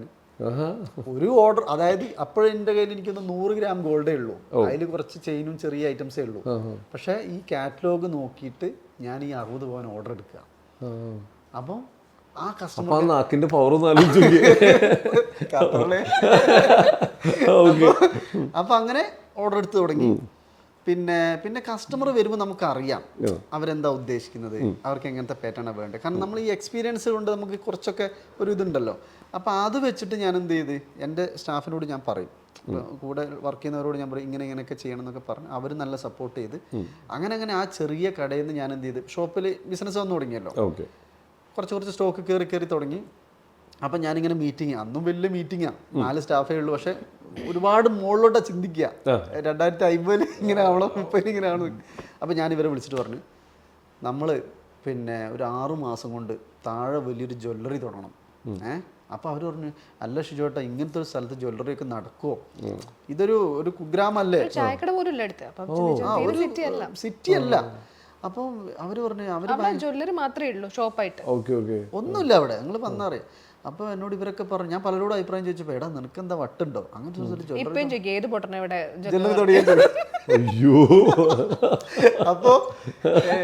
അപ്പോൾ എൻ്റെ മനസ്സിൽ എന്താ പറയുക, ഞാൻ അന്നും കറക്റ്റ് എഴുതി വെക്കും, മാനിഫെസ്റ്റ് ചെയ്യും, രാവിലെ എണീക്കും. ഈ രാവിലെ ബ്രഹ്മമുഹൂർത്തം ഉണ്ടല്ലോ, എന്താ പറയുക, ഈ മോർണിംഗ് ഒരു 2:30 to 6 എനർജി ഉണ്ടാകും. ഞാൻ പ്രകൃതിയിലേക്ക് ഇറങ്ങി ചെന്ന് മെഡിറ്റേഷൻ ചെയ്യും. എനിക്ക് എൻ്റെതായ കുറച്ച് കാര്യങ്ങളുണ്ട്, ഒറ്റയ്ക്ക് കുറച്ച് ഇരിക്കണം, കുറച്ച് സോങ്ങുകൾ, എൻ്റെതായ കുറേ സ്പെഷ്യൽ സോങ്ങുകളുണ്ട്, കുറേ മോട്ടിവേഷൻ ഉണ്ട്. അപ്പം അങ്ങനെ എനിക്കൊരു വിശ്വാസമുണ്ട്, ഇവിടെ തുടങ്ങാം, വരുന്നത് വരട്ടെ എന്നുള്ള കണ്ടീഷനിൽ. അങ്ങനെ ഈ പറഞ്ഞ പോലെ 6 മാസം കൊണ്ട് നമ്മുടെ ജ്വല്ലറിയും തുടങ്ങി. പക്ഷെ ജ്വല്ലറി തുടങ്ങുന്നതിന് തലേന്ന് വരെ എനിക്ക് തന്നെ കൺഫ്യൂഷൻ, കാരണം എനിക്കറിയില്ല സ്റ്റോക്കിന്റെ കാര്യങ്ങൾ. അങ്ങനെ ജ്വല്ലറി ഒരു 1 ഇയർ കൊണ്ട് തന്നെ അല്ലേ മൊത്തം ഫസ്റ്റ് ഷോപ്പ് തുടങ്ങി 1 ഇയറിനുള്ളിൽ താഴെ നമ്മൾ റീറ്റെയിൽ ഫുൾ ഫസ്റ്റ് ഒരു റൂം എടുത്തു, അതിന് തൊട്ടപ്പുറത്തെ റൂം, താഴത്തെ 2 റൂം എടുത്ത് ഫുൾ ജ്വല്ലറി. പക്ഷെ തലേന്ന് വരെ ഇവിടെ ഇതിൽ ഷിജോയുടെ ഡിസ്പ്ലേ ഒക്കെ എന്ത് ചെയ്യും അതൊന്നും എനിക്കറിയില്ല. അപ്പൊ പിറ്റേന്നായപ്പോ ഫുൾ ഡിസ്പ്ലേ കാര്യങ്ങളൊക്കെ അല്ല, അതിൽ വേറെ കാര്യമുണ്ടോ, ഞാൻ പണ്ട് പറഞ്ഞൊരു സുഹൃത്തില്ലേ, പണ്ട് ഞാൻ ഷാഫി, ഞാൻ ചുമ്മാ അവൻ്റെ ഇടയ്ക്ക് ഇങ്ങനെ കോൺടാക്ട് ചെയ്യാറുണ്ട്. പിന്നെ എൻ്റെ ഒരു കസ്റ്റമർ ഉണ്ടായിരുന്നു, നമ്മളെ പടനിലത്തുള്ള ഒരു ഷൗക്കത്ത് ഖാൻ എന്ന് പറഞ്ഞ ആളുണ്ട്, പേരെടുത്ത് പറയുന്ന പ്രശ്നമില്ല. അപ്പോൾ അവർ കുറേ കസ്റ്റമറിനെ ഹെൽപ്പ് ചെയ്തു. പിന്നെ മടവൂർ എന്ന് പറഞ്ഞ സ്ഥലത്തുള്ള കുറച്ച് ഫാമിലി, എൻ്റെ ഒരു ഫ്രണ്ടും ഫാമിലി, ബഷീർ മാഷ് ഫാമിലി, അങ്ങനെ കുറേ ആൾക്കാർ സപ്പോർട്ട് ചെയ്തിട്ടുണ്ട്. കാരണം ഗോൾഡ് ആകുമ്പോൾ ഇത്രയും ഇൻവെസ്റ്റ്മെൻറ്റ് വേണം, ഇതിനൊക്കെ സപ്പോർട്ടിങ് ഉണ്ടായിട്ടുണ്ട്. പക്ഷേ ആ സമയമാണ്, ഇപ്പോൾ എന്തിനും നമുക്കൊരു സമയത്ത് അത് കിട്ടണം എന്നുള്ളതാണ്. അപ്പോൾ ഈ പറഞ്ഞ പോലെ ഞാൻ എൻ്റെ ഫ്രണ്ടിനെ വിളിച്ച്, അപ്പോൾ അവനൊന്നും നോക്കിയില്ല, ഒരു പൈസ, എടാ ഞാനിത് നിനക്ക് തരാം, ഞങ്ങൾ തമ്മിലൊരു എഗ്രിമെൻ്റ് ഒന്നുമില്ല, അത്രയും പൈസ ഷിജു അത് നീ ചെയ്തോ, അങ്ങനെയുള്ള ആ ഒരു രീതിയിൽ അവൻ തന്നു. പിന്നെ ഏറ്റവും വലിയ സപ്പോർട്ട് എന്ന് പറഞ്ഞാൽ മെൻ്റൽ സപ്പോർട്ട്. ഇയാൾ ഭയങ്കര കട്ടയ്ക്ക് നിൽക്കുന്നുണ്ട്, ഞാൻ എന്ത് പറഞ്ഞാലും എന്നെ കൊണ്ട് പറ്റുള്ളൂ. അപ്പോൾ അങ്ങനെ. പക്ഷേ ഇതൊക്കെ അതിൻ്റെ ഇടയിൽ നമ്മൾ ഒരുപാട് മെൻ്റൽ സ്ട്രെസ്സിലൂടെ കടന്നു പോയിട്ടോ, പല പ്രശ്നങ്ങളൊക്കെ ഉണ്ടായിരുന്നു. പക്ഷേ അതൊക്കെ നമ്മൾ തരണം ചെയ്ത് മുന്നോട്ട് പോയി. ഈ പറഞ്ഞ പോലെ ജ്വല്ലറി തുടങ്ങി നല്ല രീതിയിൽ തന്നെ അത്യാവശ്യം ഡിസ്പ്ലേ കാര്യങ്ങളൊക്കെ ആയി. അപ്പോഴും എൻ്റെ കൂടെയുള്ള സ്റ്റാഫിനായാലും എൻ്റെ ഫാമിലി പലർക്കും ഇത് മുന്നോട്ട് പോകില്ല എന്നുള്ളൊരു ഇത് തോട്ട് വന്നു. കാരണം ഇങ്ങനൊരു സ്ഥലത്ത് ജ്വല്ലറി ഇത്രയും പൈസ മുടക്കി ചെയ്യാണ്, അപ്പോൾ ആരും ഇങ്ങനത്തെ എത്തിപ്പെടില്ല എന്നുള്ളത്. പക്ഷെ അത് എന്നെ വല്ലാതെ ടെൻഷനായി. പക്ഷെ അപ്പോഴും എനിക്ക് ആത്മവിശ്വാസമുണ്ട്, ഇത് നടക്കും. എന്നോട് ഞാൻ തന്നെ പറയാണ്, ഷിജു അത് നടക്കും, അത് നോക്കണ്ട, ആര് പറയുന്നത് ശ്രദ്ധിക്കണ്ട, ഇൻവെസ്റ്റ് ചെയ്യുന്നവർക്ക് നിങ്ങൾക്ക് തിരിച്ചു കൊടുക്കാൻ പറ്റും എന്നുള്ളൊരു വിശ്വാസമുണ്ട്. പിന്നെ പറഞ്ഞ പോലെ അവിടെ ഭയങ്കര ബിസിനസ്സായി. ചുരുങ്ങിയ മാസങ്ങൾ കൊണ്ട് നമുക്കവിടെ നിൽക്കാൻ സ്ഥലം ഉണ്ടാവില്ല. ആൾക്കാർ പുറത്ത് വെയിറ്റിംഗ് ഉള്ള ടൈം. അതായത് കാരണം ചെറിയ ഷോപ്പാണ്, ഒരു 10 കസ്റ്റമർ കയറുമ്പോഴേക്കും അവിടെ തിരക്കാവും. പക്ഷേ എന്താ പറയാ, കസ്റ്റമർ പിന്നെ ഞാൻ എൻ്റെ കണക്ഷനൊക്കെ യൂസ് ചെയ്യാൻ തുടങ്ങി. പല ഫ്രണ്ട്സും എല്ലാം എടാ ഞാനിങ്ങനെ ചെറിയ ഷോപ്പ് തുടങ്ങിയിട്ടുണ്ടോ, എന്താവശ്യം പറയണമെന്ന് പറയും. സത്യം, ഷിജുവേട്ടൻ്റെ ഇപ്പോൾ ബാംഗ്ലൂർ, ഷിജുവേട്ടനെ അറിയുന്ന ആൾക്കാരെല്ലാവരും ഇനിയിപ്പോൾ ബാംഗ്ലൂർ ആണെങ്കിലും കർണാടക ആണെങ്കിലും കണ്ണൂർ ആണെങ്കിലും ഇവിടെ വന്നിട്ടേ എടുക്കുള്ളൂ. ഷിജു എന്ന് അവരെ മനസ്സിൽ വരുമ്പോൾ ഗോൾഡ്. അപ്പൊ ഞാൻ പറഞ്ഞില്ലേ, എനിക്ക് ഇപ്പോൾ അങ്ങനെ അവിടെ നല്ല തിരക്കായി. നമ്മൾ ഇതുവരെ ഡോർ ടു ഡോർ മാർക്കറ്റിംഗ് ചെയ്തിട്ടേ ഇല്ല. അതായത് ഒരു ജ്വല്ലറി ആ ഒരു സ്ഥലത്ത് തുടങ്ങിയിട്ട് നമുക്ക് അവിടെ കസ്റ്റമേഴ്സ് വരുന്നത് എന്താണെന്ന് വെച്ചാൽ അങ്ങനെ എല്ലാവർക്കും ക്യൂരിയോസിറ്റി എന്താ അങ്ങനെ ഒരു സ്ഥലത്ത്. പിന്നെ അങ്ങോട്ടും ഇങ്ങോട്ടൊക്കെ റോഡ് സൈഡ് ആണല്ലോ, അപ്പോൾ പോകുമ്പോൾ ഇവിടെ ഭയങ്കര തിരക്കാണ്, ഇവിടെ എന്താണ് ഒരു ബാക്കിൽ നിന്ന് വെറൈറ്റി ആയിട്ട് എന്താ ഉള്ളത് എന്നുള്ള ഒരു ക്യൂരിയോസിറ്റി കൊണ്ട് ആൾക്കാർ കയറുന്നുണ്ട്. അപ്പോൾ ഒരാൾ കയറി നമ്മൾ നല്ല സർവീസ് കൊടുക്കുക, അല്ലെങ്കിൽ നന്നായിട്ട് അവരെ ട്രീറ്റ് ചെയ്താൽ അവരുടെ ഫാമിലി വരും, അവർ 10 പേരോട് പറയും. അങ്ങനെയാണ് നമുക്ക് അവിടെ കസ്റ്റമേഴ്സ്. പിന്നെ നമ്മൾ കസ്റ്റമറെ ട്രീറ്റ് ചെയ്യുന്നത് ശരിക്കും ഞാൻ പഠിച്ചൊരു പാഠം. കാരണം ഞാൻ ഒരുപാട് ജ്വല്ലറിയിൽ നിന്ന സമയത്ത് എനിക്ക് മനസ്സിലായത് കസ്റ്റമറെ നമ്മളൊരു ബിസിനസ്സിന് മാത്രമല്ല കാണേണ്ടത്, ഫ്യൂച്ചറിലും ആ ബന്ധം റിലേഷൻഷിപ്പ് നമ്മുടെ ആ ബന്ധങ്ങൾ എപ്പോഴും നിലനിൽക്കണം. അപ്പോൾ ഒരു ലാഭം എടുക്കുക അല്ലെങ്കിൽ നഷ്ടം അങ്ങനെയല്ല, വർഷങ്ങളോളം ആ ബന്ധം നിലനിൽക്കണമെന്ന് എനിക്ക് ആഗ്രഹമുണ്ട്. ഒരു ഫാമിലി പോലെ. ഇപ്പോഴും എൻ്റെ കസ്റ്റമറൊക്കെ എൻ്റെ ഫാമിലി പോലെയാണ്. ഏത് സമയത്ത് അവർ വീട്ടിൽ പോവാം, ഞങ്ങളെ വീട്ടിൽ അവർ വരും. ഒരു 1 ഇയർ മുന്നേക്ക് 90% കസ്റ്റമറും ഷിജുവേട്ടനെ അറിയുന്ന ഷിജുവേട്ടന്റെ കണക്ഷനിൽ വരുന്നതാണ്. നമ്മൾ മാർക്കറ്റിംഗ് ഇല്ലല്ലോ, പിന്നെ സോഷ്യൽ മീഡിയയിലൊക്കെ ഒന്ന് ആയപ്പോഴാണ് കസ്റ്റമേഴ്സ് വേറെ വരുന്നത്. അപ്പോൾ അങ്ങനെ തുടങ്ങി. പിന്നീട് ആൾക്കാരുടെ സപ്പോർട്ടുകളൊക്കെ വന്നു തുടങ്ങി. പിന്നെ നമ്മൾ ഈ വീഡിയോകളൊക്കെ ചെയ്യാൻ തുടങ്ങി. ഇൻസ്റ്റാഗ്രാമും അപ്പൊക്കെ തുടങ്ങിയിട്ടില്ല. സത്യം പറഞ്ഞാൽ നമുക്ക് നമ്മുടെ ഇൻസ്റ്റാഗ്രാമിൽ നിങ്ങൾ താഴോട്ട് സ്ക്രോൾ ചെയ്താൽ മനസ്സിലാവും. ആദ്യം പിൻട്രസ്റ്റിൽ ഞാൻ ഫോട്ടോ സ്ക്രീൻഷോട്ട് എടുത്ത് ഞാൻ തന്നെ ലോഗോ കൊടുത്തിട്ട് ഫോട്ടോ ഇപ്പം അതിലുണ്ട് വെച്ചാൽ ഒരു പ്രൊഡക്റ്റ് പോലും ഇല്ല. പിൻട്രസ്റ്റിന് സ്ക്രീൻഷോട്ട് എടുത്തിട്ട് നമ്മുടെ ലോഗോ അതിൽ കൊടുത്തിട്ട് ഇട്ട് ഫോട്ടോ വരെ ഇപ്പം ഉണ്ടായി. ഇൻസ്റ്റാഗ്രാമിൽ ഏറ്റവും താഴെ അങ്ങനെ ഫോട്ടോസ് ഉണ്ട്. അതിൽ നമ്മൾ ഇത്രയും എത്തുമ്പോൾ നമുക്ക് ഭയങ്കര അതെ. പിന്നെ ഞാൻ പറഞ്ഞല്ലേ, ഇപ്പോൾ ഈ എൻ്റെ ഒരു സ്വപ്നം കൂടി ആയിരുന്നു എന്താ പറയുക, നമ്മളൊരു സ്ഥാപനം തുടങ്ങുക, ഒരുപാട് ആൾക്കാർക്ക് ജോലി കൊടുക്കുക, നമ്മൾ കാരണം ഒരുപാട് ആൾക്കാർ ജീവിച്ചു പോവാം. അതങ്ങനെ ചിന്തിക്കാണ്ടായ കാരണം ഞാൻ പിന്നെയും ബാക്കോട്ട് പോകട്ടെ. ഞാൻ എൻ്റെ 6ാം വയസ്സിൽ എന്നെ ഓർഫനേജിൽ കൊണ്ട് ചേർത്തു. തൃക്കരിപ്പൂർ സെന്റ് പോൾസ് എന്ന് പറഞ്ഞിട്ടൊരു ഓർഫനേജിൽ. വീട്ടിൽ അത്രയും മോശം അവസ്ഥ ഞാൻ പറഞ്ഞല്ലോ, അന്നത്തെ കാലം അങ്ങനെയാണ്, അത് തെറ്റൊന്നല്ല. പക്ഷേ എൻ്റെ പേരൻസിൻ്റെ ഏറ്റവും ഒരു ക്വാളിറ്റി ഞാൻ കണ്ടത് എന്നെ എല്ലാ ബുദ്ധിമുട്ടും അറിയിച്ച് വളർത്തി എന്നുള്ളതാണ്. ഇപ്പോഴത്തെ പേരൻസ് ഒക്കെ എന്താ പറയുക, മക്കളെ ഭയങ്കര പാമ്പർ ചെയ്ത് കെയർ ചെയ്ത്. പക്ഷെ അന്ന് എടാ ഡ്രസ്സ് വാങ്ങിക്കാൻ ക്യാഷ് ഇല്ല, ഇങ്ങനെയാണ് ലൈഫ്, ഇന്ന് ഫുഡില്ല, എന്ത് ചെയ്യും? അപ്പൊ അത് നമ്മളെ അറിയിച്ച് വളർത്തി. ഫുഡ് പോലും ഇല്ലാത്ത സമയങ്ങൾ ഒരുപാടുണ്ട്. അതുകൊണ്ടാണ് എൻ്റെ പേരൻസ് എന്താ വിചാരിച്ചേ, ഇവനെങ്കിലും പഠിച്ച് നന്നായിക്കോട്ടെ എന്ന് വിചാരിച്ചിട്ട് തൃക്കരിപ്പൂർ സെന്റ് പോൾസ് ഓർഫനേജിൽ കുറച്ച് നേരത്തെ കൊണ്ട് ചേർത്ത് 6ാം വയസ്സിൽ. അപ്പോൾ അവിടെ ഞാൻ 6ാം വയസ്സ് മുതൽ 7ാം ക്ലാസ് പകുതി വരെ ഞാൻ അവിടെ പഠിച്ചത്, തൃക്കരിപ്പൂർ സെന്റ് പോൾസ് ഓർഫനേജിൽ. അവിടെയുള്ള കുറേ സ്റ്റോറികളുണ്ട്, ഒറ്റപ്പെടലും. കാരണം നമ്മൾ ഈ രക്ഷിതാക്കളൊന്നും ഇല്ലാതെ ഒറ്റയ്ക്ക് ജീവിക്കുകയല്ലേ ചെറിയ പ്രായം മുതൽ. അത് പറയണേ കുറേ പറയാനുണ്ട്. അതായത് ഇത് അന്ന് അമ്മ വന്നപ്പോൾ ഓടിപ്പോയപ്പോൾ വീണതാ. അതായത് ഈ ഓർഫനേജിന്റെ സിസ്റ്റം എന്താ അറിയാമോ, ഇത് എല്ലാ 2ാം ശനിയാഴ്ചയും രക്ഷിതാക്കൾക്ക് ഒന്ന് കാണാം മക്കളെ. എൻ്റെ അച്ഛനമ്മയും വരൂല്ലാത്, കാരണം വരാൻ പൈസ വേണ്ടേ. എൻ്റെത് വർഷത്തിലൊരിക്കലാ വരിക. എനിക്കാണെങ്കിൽ ഈ ബാക്കി കുറേ അനാഥ കുട്ടികൾ അവിടെ ഉണ്ട് കേട്ടോ, രക്ഷിതാക്കളില്ലാത്ത കുട്ടികളുണ്ട്. അവരോടൊപ്പം ഞാനും ഒരു അനാഥരാണല്ലോ, കാരണം എൻ്റെ ആരും വരുന്നില്ലല്ലോ. അപ്പോൾ അങ്ങനെ ചിലപ്പോൾ ഒരു 6 മാസം കൂടുമ്പോൾ എൻ്റെ അച്ഛൻ വരും. പിന്നെ അച്ഛൻ്റെ പരിപാടി എന്ന് പറഞ്ഞാൽ അച്ഛന് വീട്ടിൽ നിന്ന് തന്നെ ഈ കുഴമ്പ് ഇതൊക്കെ ഉണ്ടാക്കും. അച്ഛനൊരു വൈദ്യരാണ്. അപ്പം വീട്ടിൽ നിന്ന് കുഴമ്പും കാര്യങ്ങളൊക്കെ ഉണ്ടാക്കിയിട്ട് ഇങ്ങനെ അങ്ങാടിയിൽ പോയി വിൽക്കും. പക്ഷെ നല്ല ക്വാളിറ്റിയുള്ള വരുന്നതായിരുന്നു. പക്ഷെ അതെങ്ങനെ മാർക്കറ്റ് ചെയ്യുന്ന അറിയാത്തതുകൊണ്ടാണ് ആള് ഫ്ലോപ്പായി പോയത്. അപ്പം അങ്ങനെ ഓർഫനേജിൽ നിൽക്കുന്ന സമയത്ത് പിന്നെ ഡ്രസ്സ് നമ്മൾ അലക്കണം. ചെറുപ്രായം മുതലേ ഒരു ഇതിലാണ് നമ്മൾ വളർന്നു വന്നത്. കറക്റ്റ് ടൈമിന് പ്രാർത്ഥന, പള്ളിയിൽ ഇത്ര മണിക്ക് പോകണം, സ്കൂളിൽ ഇത്ര മണിക്ക് പോകണം. അപ്പോൾ ഒരു ചുറ്റോടുകൂടി നമ്മൾ വളർന്നത്. നല്ല പഠനമാണ് കേട്ടോ അവിടെ. അതായത് എനിക്കൊന്ന് ഒരു 3ാം ക്ലാസ്സിലൊക്കെ പഠിക്കുന്ന സമയത്ത് എനിക്ക് അമ്മേനെ കാണാനായിട്ട് ഭയങ്കര ഫീലിംഗ്. അപ്പോൾ ഞാൻ ഒരു പ്രാവശ്യം അച്ഛൻ വന്നപ്പോൾ പറഞ്ഞു എനിക്ക് അമ്മേനെ എന്തായാലും കാണണം, ഇല്ലെങ്കിൽ എനിക്കിവിടെ നിൽക്കാൻ പറ്റില്ല എന്ന് പറഞ്ഞു. അങ്ങനെ അച്ഛൻ എങ്ങനെയൊക്കെയോ അമ്മേനെയും കൂട്ടി ഒരു ദിവസം വന്ന്. അപ്പം ഞാൻ ഈ തൃക്കരിപ്പൂർ സെന്റ് പോൾസ് ഓർഫനേജിൻ്റെ ഒരു നമ്മൾ താമസിക്കുന്ന സ്ഥലം ഇതാണെങ്കിൽ ചെറിയൊരു ക്യാബിനുണ്ട്. അത് കഴിഞ്ഞിട്ട് നമുക്ക് കാണാം, ആരെങ്കിലും വരുമ്പോൾ ചില്ലിലൂടെ ഇങ്ങനെ കാണാം. അപ്പോൾ അമ്മ വരുന്നത് എനിക്ക് അങ്ങോട്ട് മനസ്സിലുണ്ടല്ലോ, അമ്മേനെ കുറെ കാലങ്ങൾക്ക് ശേഷം കാണില്ലേ.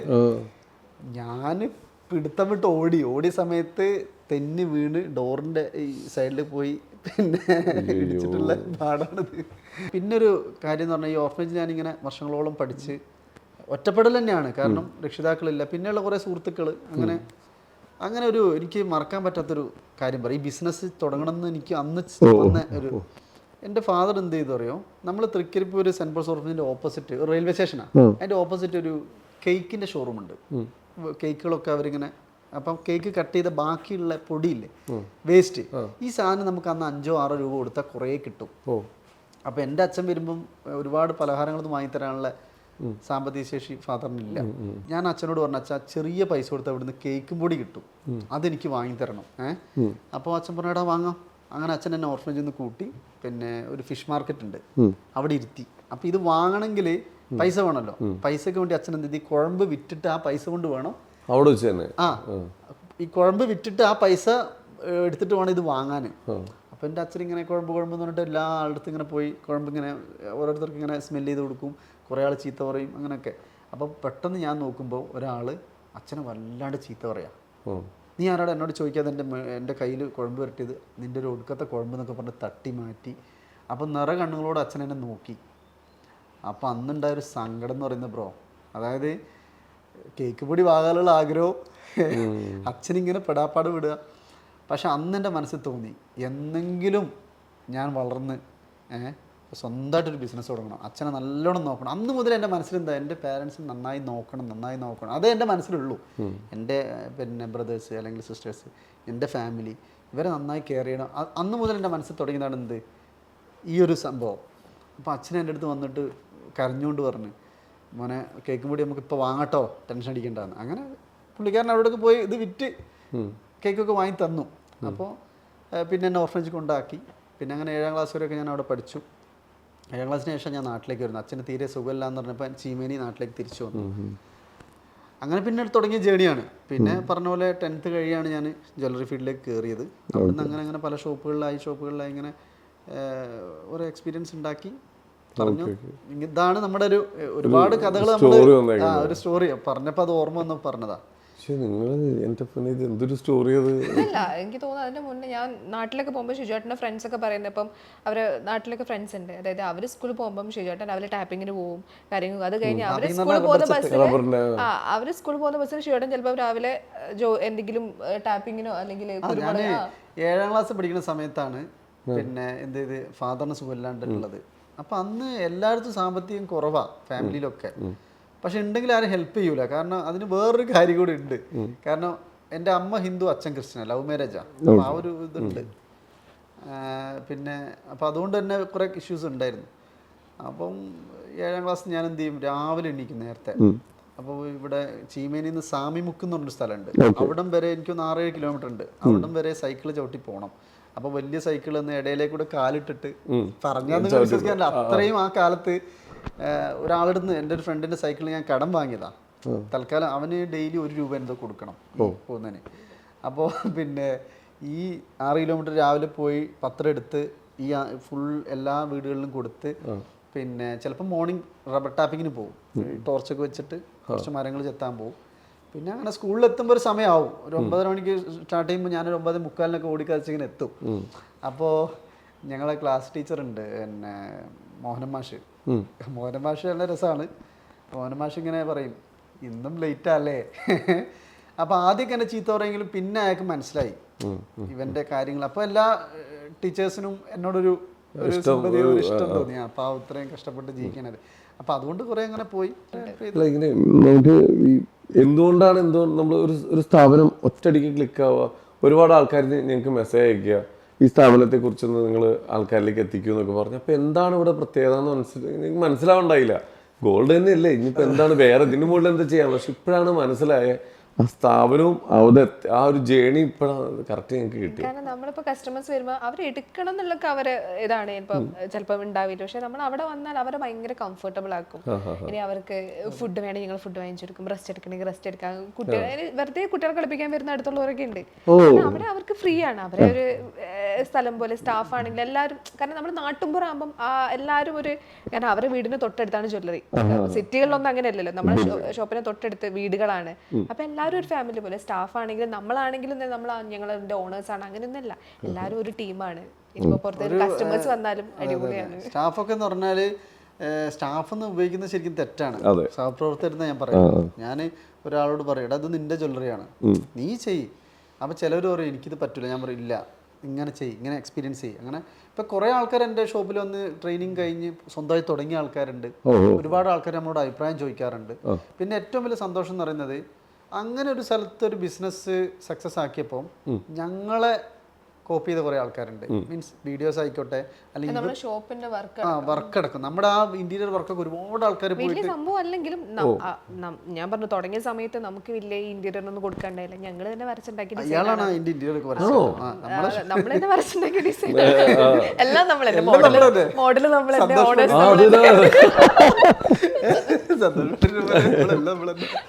കാരണം അന്ന് സാഹചര്യം. പക്ഷെ അപ്പോൾ പലർക്കും തോന്നി എന്തറിയോ, നമുക്കിത് ചെയ്യാം, അവർക്ക് ഇങ്ങനെ ചെയ്യാൻ പറ്റുമെങ്കിൽ നമുക്കിങ്ങനെ ചെയ്യാം. അതുപോലെ ഈ കൊടുവള്ളി മേഖലയിൽ ബിസിനസ്സിൽ ഒരു ഓളം കൊണ്ടുവന്ന് നമ്മളാണ്, ഒരു ഇളക്കം. കാരണം ഇങ്ങനെ ഒരു സ്ഥലത്ത് തിരക്കും ജ്വല്ലറിയിൽ ഇങ്ങനെ തിരക്കാകുമ്പോൾ മറ്റു ജ്വല്ലറികൾ എന്ത് ചെയ്യും, ആക്റ്റീവായി അവർ ഡിസൈൻ ചേഞ്ച് ചെയ്യാൻ തുടങ്ങി, റിന്യൂവേറ്റ് ചെയ്യാൻ, ഷോപ്പുകൾ പുതിയത് ചെയ്യാൻ തുടങ്ങി. അപ്പോൾ അതും എനിക്കൊരു സന്തോഷമാണ്. ഒരു കോമ്പറ്റീഷൻ വന്നല്ലോ നമ്മൾ. അപ്പം വലിയ ജ്വല്ലറികളൊക്കെ കോമ്പറ്റീറ്റ് ചെയ്യുന്ന ഈ ചെറിയ ജ്വല്ലറിനെയാണ്.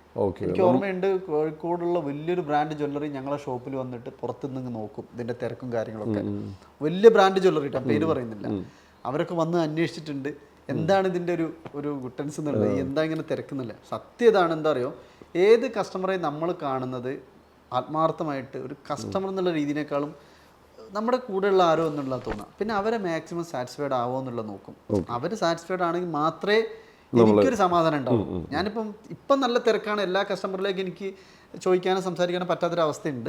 കാരണം മറ്റു പല ബിസിനസ്സുകളിലൊക്കെ പോകുന്നുണ്ട്. എന്നാലും ഞാൻ മാക്സിമം എന്ത് ചെയ്യും, ഞാൻ ചോദിക്കും നിങ്ങൾ ഓക്കെ അല്ലേ.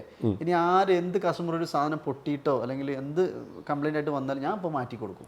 എത്ര കാലം കഴിഞ്ഞാലും മാറ്റി കൊടുക്കും. നഷ്ടമാണ് സത്യം പറഞ്ഞാൽ മാറ്റി കൊടുക്കാൻ. കാരണം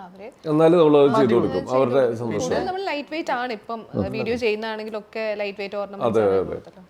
പിന്നെ കസ്റ്റമേഴ്സിനാണെങ്കിൽ പണിക്കൂലില്ലാത്ത കുറേ സ്കീമുകളും കസ്റ്റമേഴ്സിന്. പിന്നെ ആ ജ്വല്ലറി നടന്നു പോകുന്നത് കൊണ്ട് ഒരുപാട് ആൾക്കാർ ജീവിക്കുന്നുണ്ട് നമ്മളറിയാത്ത. ശരിക്കും അതിവിടെ പറയാൻ പാടില്ല, എന്നാലും അവിടുത്തെ സ്റ്റാഫ്, അനുബന്ധിച്ചുള്ള കുറച്ച് പാവപ്പെട്ട ആൾക്കാരുണ്ട്. പിന്നെ 1-2 ചാരിറ്റി കാര്യങ്ങൾ നമ്മൾ ചെയ്യുന്നുണ്ട്. അതൊന്നും പുറത്തറിയാതെ ചെയ്യുന്നത്. കാരണം അത് കാരണം കുറേ അമ്മമാര്, കുറേ കുട്ടികൾ പഠിക്കുന്നുണ്ട്.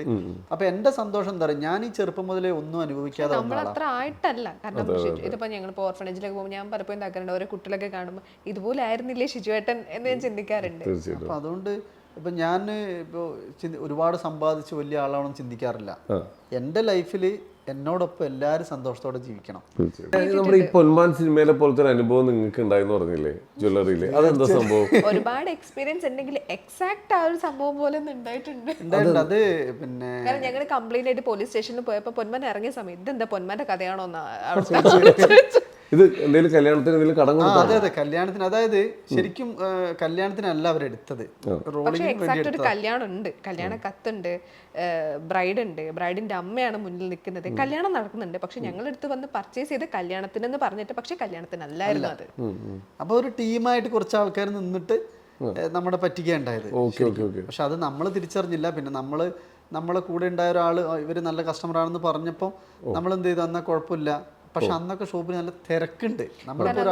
അതിപ്പം ആ ഒരു ഇങ്ങനെ പ്രശ്നമായി, നമ്മള് കുറച്ച് ഇഷ്യൂസ് ഒക്കെ ആയപ്പം ആ ബ്രൈഡ് വരെ എന്നെ കോണ്ടാക്ട് ചെയ്തു. അതായത് ബ്രൈഡ് പറഞ്ഞു ഇങ്ങനെ പ്രശ്നം ഉണ്ടാക്കരുത്, കാരണം നമ്മൾ ആ കുട്ടിയുടെ വീട്ടിലൊക്കെ നമ്മൾ പോവുമല്ലോ, ബാക്കിയുള്ളവരൊക്കെ എന്നോട് പറഞ്ഞു ഞങ്ങൾക്ക് കുറച്ച് സമയം കൂടി തരണം, അതായത് ഇത്ര സമയത്തിനുള്ളിൽ ഞാനും ബ്രദറും കൂടെ തരാന്ന് വരെ പറഞ്ഞു.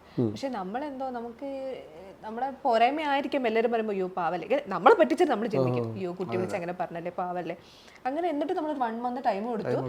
എന്നിട്ട് ആ കുട്ടി വിളിക്കുന്നില്ല. അപ്പൊ ഞാൻ അങ്ങോട്ട് വിളിച്ചപ്പോൾ നിങ്ങൾ എന്നോടല്ലല്ലോ വാങ്ങിച്ചത്, എന്തു പറയാനാ. അപ്പൊ ഞാൻ അവരോട് പറഞ്ഞു വെച്ചാൽ അവരാ മകളുടെ പ്രായം എനിക്കുള്ളൂ, ഞങ്ങൾക്ക് രണ്ടാക്കാണെങ്കിൽ ആ ഒരു പ്രായമുള്ളൂ. ആ ഒരു പ്രായമുള്ള നമ്മളെ ബുദ്ധിമുട്ടിച്ചിട്ടാണ് അവരുടെ മകൾക്ക് ഒരു ലൈഫ് ഉണ്ടാക്കി കൊടുത്തത്. അപ്പൊ കർമ്മ എന്ന് പറഞ്ഞ സംഭവം ഇതിപ്പോ ഒന്നും തീരുമാനമായിട്ടില്ലെങ്കിലും കർമ്മ എന്ന് പറഞ്ഞ സംഭവം ഉണ്ടല്ലോ.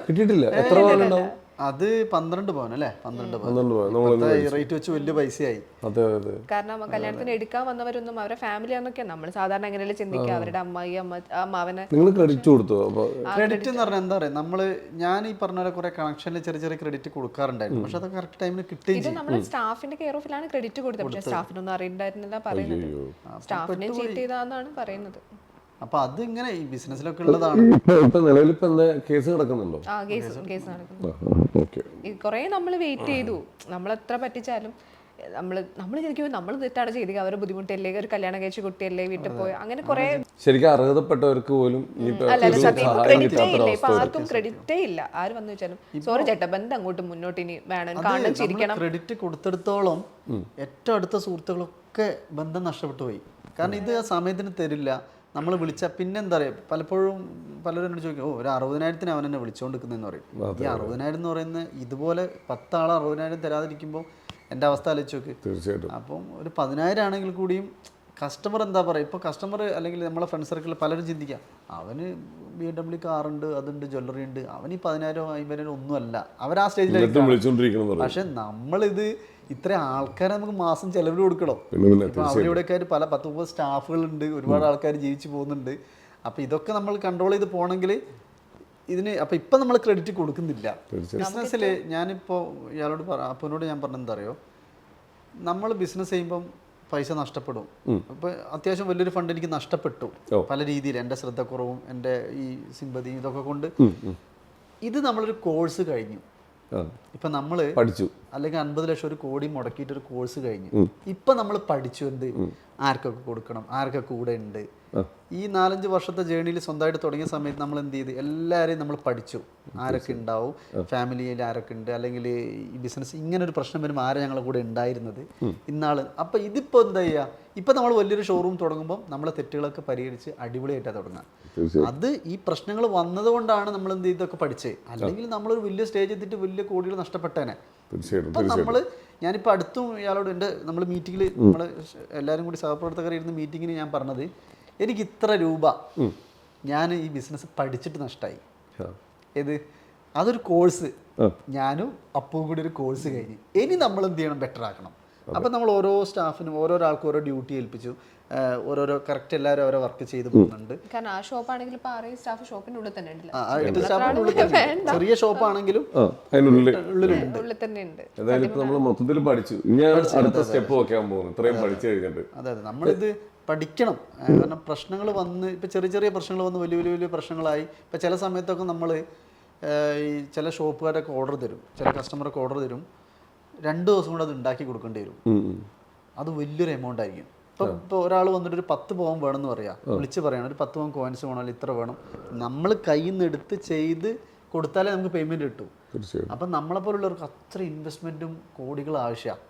അപ്പം ചില സമയത്ത് നമ്മൾ ഭയങ്കര സ്ട്രെസ്സായി പോകും. കാരണം 2-3 ഷോപ്പിൻ്റെ ഓർഡർ വരും, കസ്റ്റമർ ഓർഡർ ഉണ്ടാവും. ചിലപ്പോൾ ഒരു 1 CR 2 CR ഒക്കെ അരമണിക്കൂർ കൊണ്ട് വേണ്ടി വരും.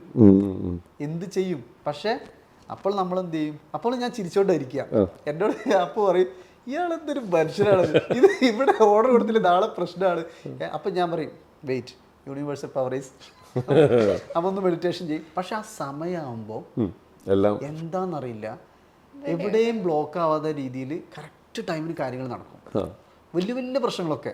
പിന്നെ ഞാൻ നേരിട്ട് ചിലപ്പോൾ ശ്രദ്ധിക്കാത്ത കാര്യങ്ങളൊക്കെ വീഴ്ചകൾ വന്നിട്ടുണ്ട്. അധികം സ്ട്രെസ് ആകുമ്പോൾ ഷോപ്പിന്റെ പുറകിൽ റൂം ഉണ്ട്, അവിടെ ഒരു മസാജിങ് ചെയർ വാങ്ങി വെച്ചിട്ടുണ്ട്. സ്ട്രെസ്സിന് നമ്മൾ മാളിലൊക്കെ അവിടെ പോയി ഇരിക്കും, ഫുൾ ബോഡി മസാജാ, ഒരു മ്യൂസിക് കേട്ടിരിക്കും. അല്ല പിന്നെന്താ പറയുക, ചില സമയത്ത് നമുക്ക് സ്ട്രെസ് താങ്ങാൻ പറ്റാത്ത അവസ്ഥയൊക്കെ വരും. അപ്പോഴൊക്കെ ഞാൻ എന്ത് ചെയ്യുന്നറിയോ, ഞാനൊരു ചെറിയൊരു ബ്രേക്ക് എടുക്കും. ചിലപ്പോൾ യാത്ര പോവും, അല്ലെങ്കിൽ എനിക്കൊരു 10-15 മിനിറ്റ് ഒറ്റയ്ക്ക് ഇരുന്നാൽ മതി. ഞാൻ കാറിൽ എന്തെങ്കിലും ഒരു മ്യൂസിക്കോ ഇതൊക്കെ വെച്ചിട്ട് എന്നെ തന്നെ ഞാൻ എന്ത് ചെയ്യും, അതിലേക്ക് ഒന്നൊന്ന് കൊണ്ടുവന്നിട്ട് ഒന്ന് റിലാക്സ് ആവും. പിന്നെ ഓക്കെ. ഇപ്പം അച്ഛനും അമ്മയും അത്രയും കഷ്ടപ്പെട്ട് നമ്മളെ വളർത്തി വലുതാക്കിയാണ്. നമ്മൾക്ക് കിട്ടിയേക്കുന്ന ഒരു സുഖ സൗകര്യങ്ങൾ അവർക്ക് കൊടുക്കാൻ പറ്റിയിരുന്നു എന്നിട്ട്. തീർച്ചയായിട്ടും.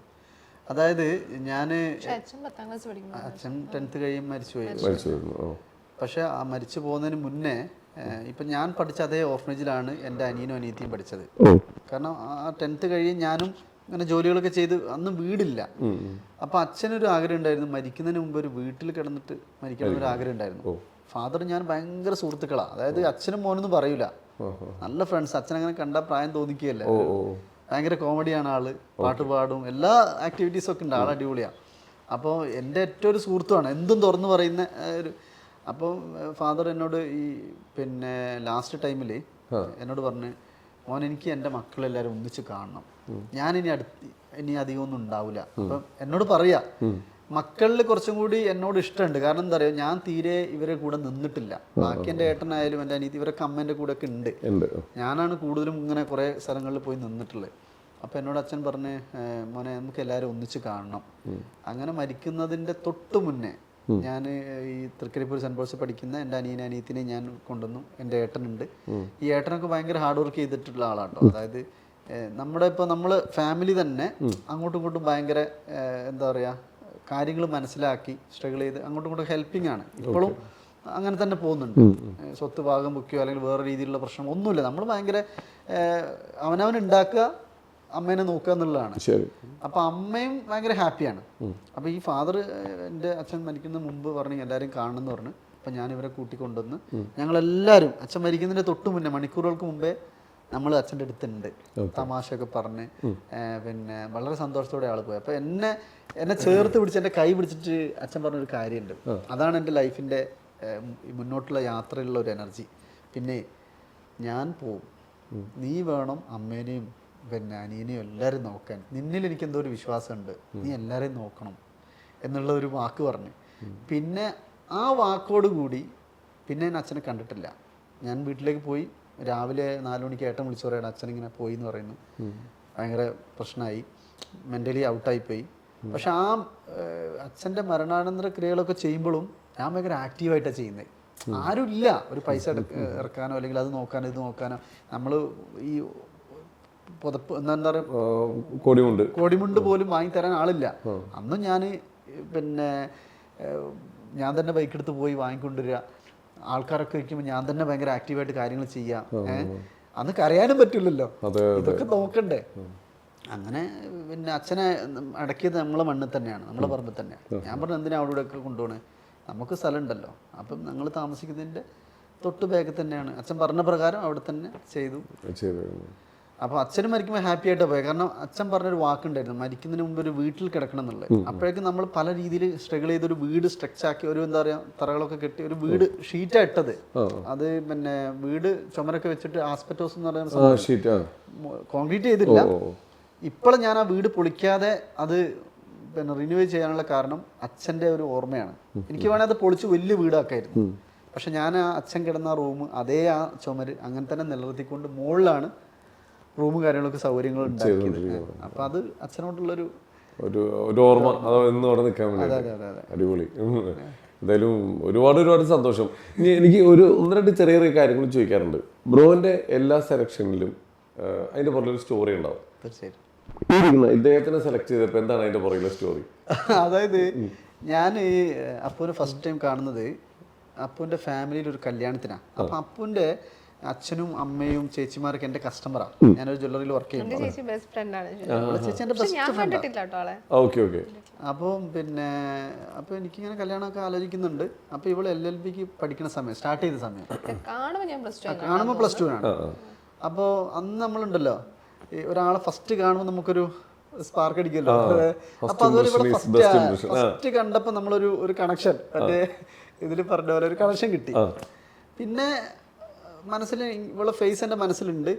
പക്ഷെ ഞാൻ പറഞ്ഞല്ലോ മാനിഫെസ്റ്റ് ചെയ്യുന്നുണ്ട്, മെഡിറ്റേഷൻ ചെയ്യുന്നുണ്ട്. എൻ്റെ ഒരാളിങ്ങനെ വേണം, അല്ലെങ്കിൽ എന്നെ സപ്പോർട്ട് ചെയ്യുന്ന ഒരാൾ വരണം എന്നുള്ളൊരു ആഗ്രഹമുണ്ട്. നമ്മളെന്തായാലും സ്വപ്നം കാണുമല്ലോ, എന്ന ആൾ വേണമെന്നില്ല. അന്ന് ഇയാൾ അത്ര ക്ലാവറൊന്നുമില്ല. അപ്പോൾ ആള് അങ്ങനെ പിന്നെ ഞാനും ഒരു ഇതായപ്പം കല്യാണം നോക്കുന്നുണ്ട്. അപ്പോൾ ഇവളെ ചേച്ചി ഫാമിലിയൊക്കെ എൻ്റെ അടുത്ത ഇതാണല്ലോ. അപ്പോൾ എന്നോട് പറഞ്ഞ് ഒന്ന് ചോദിച്ചു നോക്ക്. ഇവളെ കണ്ട് കുറെ കഴിഞ്ഞതിന് ശേഷം പിന്നെ ഞാൻ എൻ്റെ വഴിക്ക് പോയി. പിന്നെ കണ്ടിട്ടില്ല. പിന്നെ അതുപോലെ ഇവളെ ചേച്ചീൻ്റെ കല്യാണ സമയത്താണ് പിന്നെ ഞാൻ കാണുന്നത്. അവള് കാരണം ഇവരെ ജ്വല്ലറി നാളിൽ ഗോൾഡ് അപ്പൊ അങ്ങനെ കണ്ട് അപ്പൊ ഞാൻ ഇവിടെ ഫസ്റ്റ് ടൈം ഒന്ന് ശരിക്കും ഒന്ന് കാണുന്നത്. അപ്പൊ എന്നോട് അവള് പറഞ്ഞു ഇതെന്റെ അപ്പോഴും മനസ്സിലുണ്ടായിരുന്നു അന്നത്തെ. അപ്പൊ എന്നോട് പറഞ്ഞു ഇതാണ് എന്റെ അനിയത്തി. അപ്പൊ ഞാൻ പറഞ്ഞു കൊള്ളാലോ. ഞാനിങ്ങനെ തമാശക്ക് ഈ ഒരു സൗണ്ട് ഉണ്ടാക്കും. അന്ന് ഈ ചെറിയ പ്രായം നമ്മൾ ഉണ്ടല്ലോ എന്തെങ്കിലും കാര്യങ്ങൾ പറയുമ്പോ ഈ വെറുതെ ചുമ്മാ തമാശയാക്കും. അപ്പൊ ലഡു പൊട്ടി. അപ്പോ പിന്നെ അങ്ങനെ പോയി. LLB ഫസ്റ്റ് ഇയർ ഒക്കെ പഠിക്കുമ്പോൾ LLB ഫസ്റ്റ് ഇയർ പോകുമ്പോൾ ഞാനൊന്ന് പ്രപ്പോസ് ചെയ്തു. അതായത് ചേച്ചി അതാണ് പ്രപ്പോസൽ ആയിട്ട് തന്നെ ചേച്ചിനോട് പറഞ്ഞു. ചേച്ചി പറഞ്ഞു പിന്നെ അവളിപ്പം LLB സ്റ്റാർട്ട് ചെയ്തിട്ടേ ഉള്ളൂ, സംസാരിച്ച് നോക്കാം. അപ്പൊ അങ്ങനെ പറഞ്ഞു അത് വിട്ടു. നമ്മള് സംസാരിച്ച് അങ്ങനെ പോയി. പിന്നെ 3 വർഷം കഴിഞ്ഞ് ഇവിടെ LLB ഫൈനൽ ഇയർ ആയ സമയത്ത് പക്ഷേ അപ്പം ഫസ്റ്റ് ഇയർ വന്നപ്പോൾ ഞാൻ റിജക്ട് ചെയ്തിട്ടോ പ്രപ്പോസൽ ആയിട്ട് വന്നപ്പോൾ ഷിജു എനിക്ക് കൂടി ഇഷ്ടപ്പെട്ടില്ല പേര്.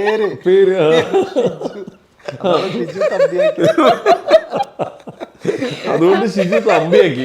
അതല്ല അപ്പൊ നമ്മളെ ചോയ്സ് ഒക്കെ വേറെ, കാരണം നമ്മളെ എക്സ്പെക്ടേഷൻസ് ഒക്കെ വേറെ ആയിരിക്കും. LLB പഠിച്ചുകൊണ്ടിരിക്കുകയാണ്, അപ്പൊ വേറൊരു ലൈഫ്. അതിന്റെ ഇടയ്ക്ക് ഒന്നും പറ്റില്ല, റിജക്ട് ചെയ്തു. അപ്പൊ തന്നെ റിജക്ട് ചെയ്തു. ഇയാളെ കണ്ടൊരു സംഭവം, അതായത് LLB ലാസ്റ്റ് ഇയറോടുകൂടി പിന്നെ ഇവിടെ അച്ഛനും അമ്മയൊക്കെ നല്ല ബന്ധമാണ്. പിന്നെ അപ്പൊ ഇവിടെ ചേച്ചി എനിക്ക് നമ്പർ തന്നു ഇവിടെ. അതെ ലാസ്റ്റ് ഒക്കെ പിന്നെ ഷിജുവേട്ടൻ വിട്ടില്ല, ഞാൻ ഞാൻ എന്റെ പാട്ടിന് പോയി.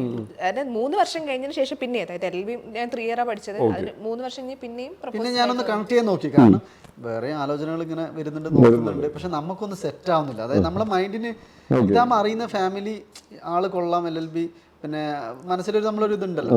അങ്ങനെ ഇവിടെ ചേച്ചി നമ്പർ തന്നു. അപ്പോൾ നമ്പർ തന്നിട്ട് ഞാൻ ഇടയ്ക്ക് ഞാനൊരു ഹായ് അയച്ചാൽ ഒരാഴ്ച കഴിഞ്ഞിട്ടാണ് മറുപടി കിട്ടുക. പൊന്നു ബ്രോ, ഇങ്ങനെ ജാടയുള്ള ഒരാളെ ഞാൻ കണ്ടില്ല. അതായത് ഒരു മനുഷ്യനെ മെസ്സേജ് അയച്ചിട്ട് അല്ലെങ്കിൽ ഒരു റിപ്ലൈ അല്ലെങ്കിൽ ഇതൊരാഴ്ച 10 ദിവസം കഴിഞ്ഞിട്ടൊക്കെ തരിക. പിന്നെ ഞാൻ വെച്ചിത് നടക്കില്ല, ഇയാൾ കുറച്ച് ശരിയാവില്ല എന്നുള്ള കണ്ടീഷനിൽ ഒരു ദിവസം ഉണ്ട് യാദൃശ്യം പറ്റി എൻ്റെ ഫോണിലേക്ക് ഒരു ഹായ്.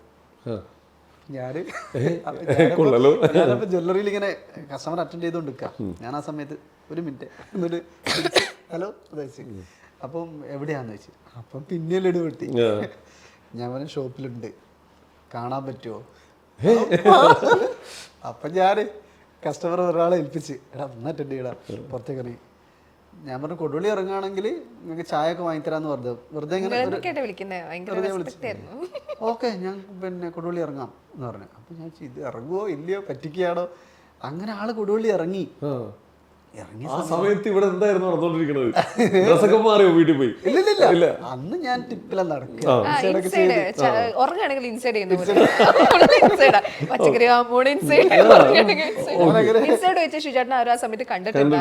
ഞാൻ ഇപ്പോഴാണ് ഡ്രസ്സൊക്കെ ഒന്ന് ചേഞ്ച് ചെയ്തത്. അങ്ങനെ ഇയാള് വന്നു. അപ്പൊ അപ്പൊ എനിക്കൊരു ഹോപ്പായി. കാരണം ആള് ഒന്ന് മിങ്കിളാന്ന് ചിലപ്പോൾ എന്നെ പറ്റി പഠിച്ചിട്ടുണ്ടാവും അല്ലെങ്കിൽ ഇങ്ങനെ. അപ്പോൾ എൻ്റെ അടുത്ത് വന്നിട്ട് അപ്പോൾ ഞാൻ പറഞ്ഞു അന്ന് എനിക്ക് നോമ്പുണ്ട്, ഞാൻ എല്ലാ വർഷവും നോമ്പ് എടുക്കാറുണ്ട്. ഒരു ഇസ്ലാം മതം പഠിക്കുകയും അതിൻ്റെ ഭയങ്കര റെസ്പെക്ട് ചെയ്യുന്നു. അപ്പം ഇയാൾ വന്നിട്ട് നമ്മളൊരു ഹോണസ്റ്റ് ബേക്കറിയിൽ വന്നിരുന്ന് ഞാൻ പറഞ്ഞു എന്താ കഴിക്കാൻ വേണ്ടിയെന്ന് വെച്ചു. അപ്പം ജ്യൂസ് എന്തോ പറഞ്ഞിട്ട് ലൈം ജ്യൂസ് എന്തോ പറഞ്ഞു, പപ്സ് എന്തോ പറഞ്ഞു. അപ്പോൾ എന്നോട് നിങ്ങൾ കഴിക്കുന്നില്ല. ഞാൻ പറഞ്ഞു ഞാൻ നോമ്പാണെന്ന് പറഞ്ഞു. അപ്പം ഇയാൾ ജ്യൂസൊക്കെ കുടിച്ചിട്ട് എന്നോട് പറയണേ, ചേട്ടൻ നല്ല ആളാണ്, എനിക്ക് അടിപൊളി ആളാണ്, ചേട്ടന് നല്ല പെണ്ണ് കിട്ടും, നിങ്ങളെ വേറെ നോക്ക്, എനിക്ക് ചേട്ടന് നല്ലതേ വരുള്ളൂ, ചേട്ടൻ വേറെ നോക്ക്, എനിക്ക് നല്ല ആളെ കിട്ടും. എനിക്ക് പാവം തോന്നി. ഇയാളൊരു ഹോപ്പ്. ആദ്യം 3 വർഷം മുന്നേ പ്രപ്പോസലായിട്ട് വന്നു, അതിനുശേഷം പിന്നെ വന്നു. ഇനിയിപ്പോ എന്റെ വീട്ടുകാരൊക്കെ പറഞ്ഞിട്ട് ഇയാളൊരു എന്താ പറയാ ഒരു സങ്കല്പ ലോകത്തിലാണോന്ന് അറിയില്ലല്ലോ.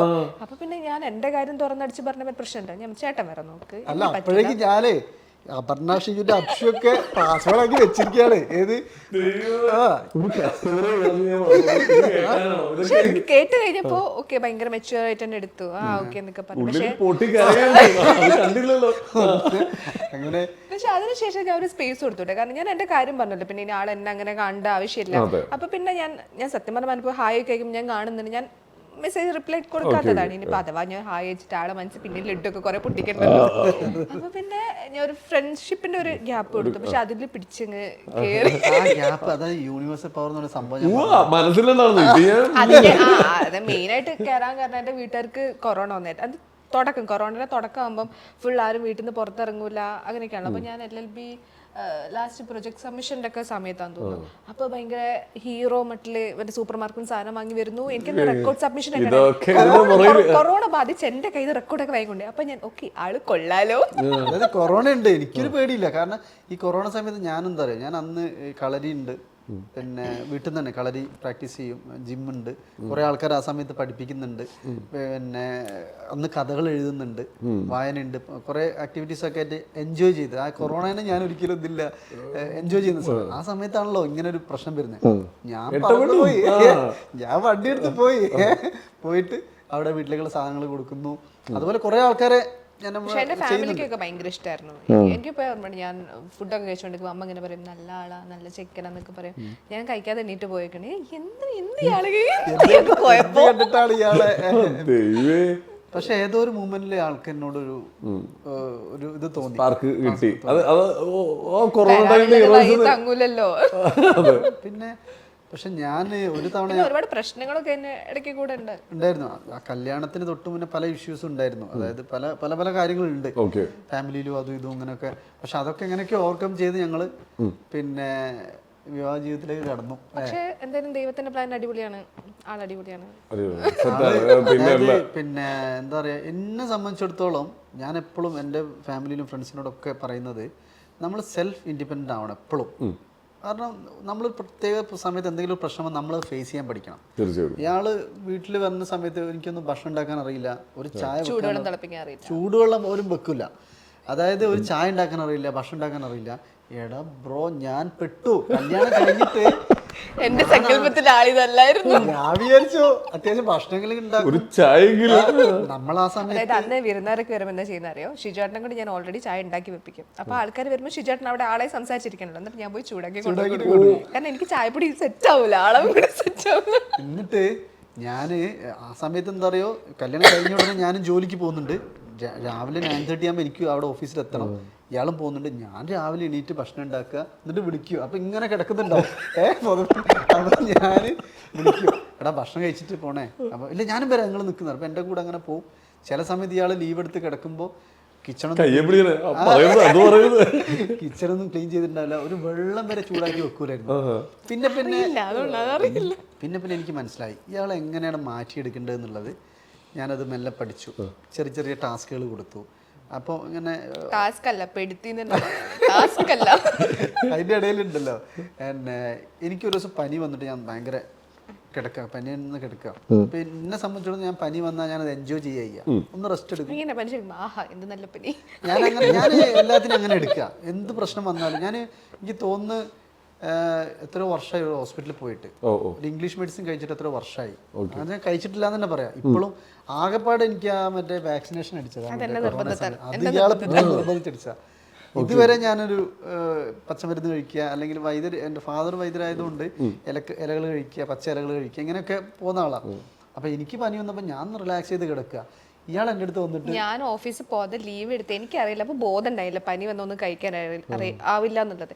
ഞാൻ കഷ്ടപ്പെട്ട് യൂട്യൂബ് നോക്കി ചോറുണ്ടാക്കി, പരിപ്പേരുണ്ടാക്കി, പപ്പായ ഉപ്പേരിയൊക്കെ ഉണ്ടാക്കി. പക്ഷെ പനി വന്നാൽ അത് കഴിക്കാനുള്ള ഇത് ഉണ്ടാവില്ലെന്ന് എനിക്ക് ബോധമില്ല. പക്ഷെ അന്ന് കഷ്ടപ്പെട്ട് ഉണ്ടാക്കിയിട്ട്. പക്ഷെ ഇപ്പൊ ഞാൻ അടിപൊളി കുക്കാട്ടോ, അത് പഴയ കഥ പറയുന്നത്. അതിലൊക്കെ ഞാൻ പറഞ്ഞു വരുന്നത്. അപ്പോൾ പനി വന്ന് ഞാനിങ്ങനെ കിടന്ന സമയത്ത് ജോലിക്ക് പോവാതെ ഞാൻ കെട്ടിപ്പിടിച്ച് കിടന്ന്, പനി വന്നാണ് കെട്ടിപ്പിടിച്ച് കിടന്ന്. പിറ്റേന്ന് എനിക്ക് പനി വന്നു. അപ്പം എന്നോട് മോളെ റെസ്റ്റ് എടുക്കുക, ഞാൻ പോയിട്ട് വരാം. അതായത് എന്നെ സംബന്ധിച്ചിടത്തോളം പനി വന്നാൽ നമ്മൾ ആ ബോഡിക്ക് റെസ്റ്റ് കൊടുക്കുക എന്നുള്ളതാണ്. അല്ലാതെ കുറെ ടെൻഷൻ അടിച്ച് കരഞ്ഞ് ഒരു കാര്യമില്ല. കുറെ ആൾക്കാർ വന്ന് എന്തിനാ അത്, ഞാൻ എൻ്റെ മൈൻഡ് അങ്ങനെ. അപ്പം ഞാൻ ഒരു ദിവസം കൊണ്ട് ഞാൻ റെഡിയായി. പിറ്റേ ദിവസം ഇയാൾക്ക് പനി. അപ്പം ഞാൻ എന്ത് ചെയ്ത്, പനി ഉണ്ടല്ലേ, ഞാൻ കഞ്ഞി അവിടെ വെച്ചിട്ടുണ്ട്, എടുത്ത് കുടിക്കട്ടോ, സെറ്റ്. ഇങ്ങനെയല്ല എന്റെ അമ്മ ഇങ്ങനെ ഇവളെ അമ്മ എന്ന് പറഞ്ഞാൽ ഭയങ്കര സ്നേഹമാണ്. കാരണം ഞാൻ നേരെ കുട്ടിയാണ്, അപ്പൊ ഭയങ്കര കെയർ ചെയ്ത്. പക്ഷെ ഞാൻ അമ്മയുടെ ഒക്കെ ഉള്ള സമയത്ത് ഞാൻ പറഞ്ഞു, ഞാൻ ഭയങ്കര ഇൻഡിപെൻഡന്റ്, നിങ്ങൾ എന്തിനാ നോക്കുന്നതൊക്കെ ചോദിക്കാൻ.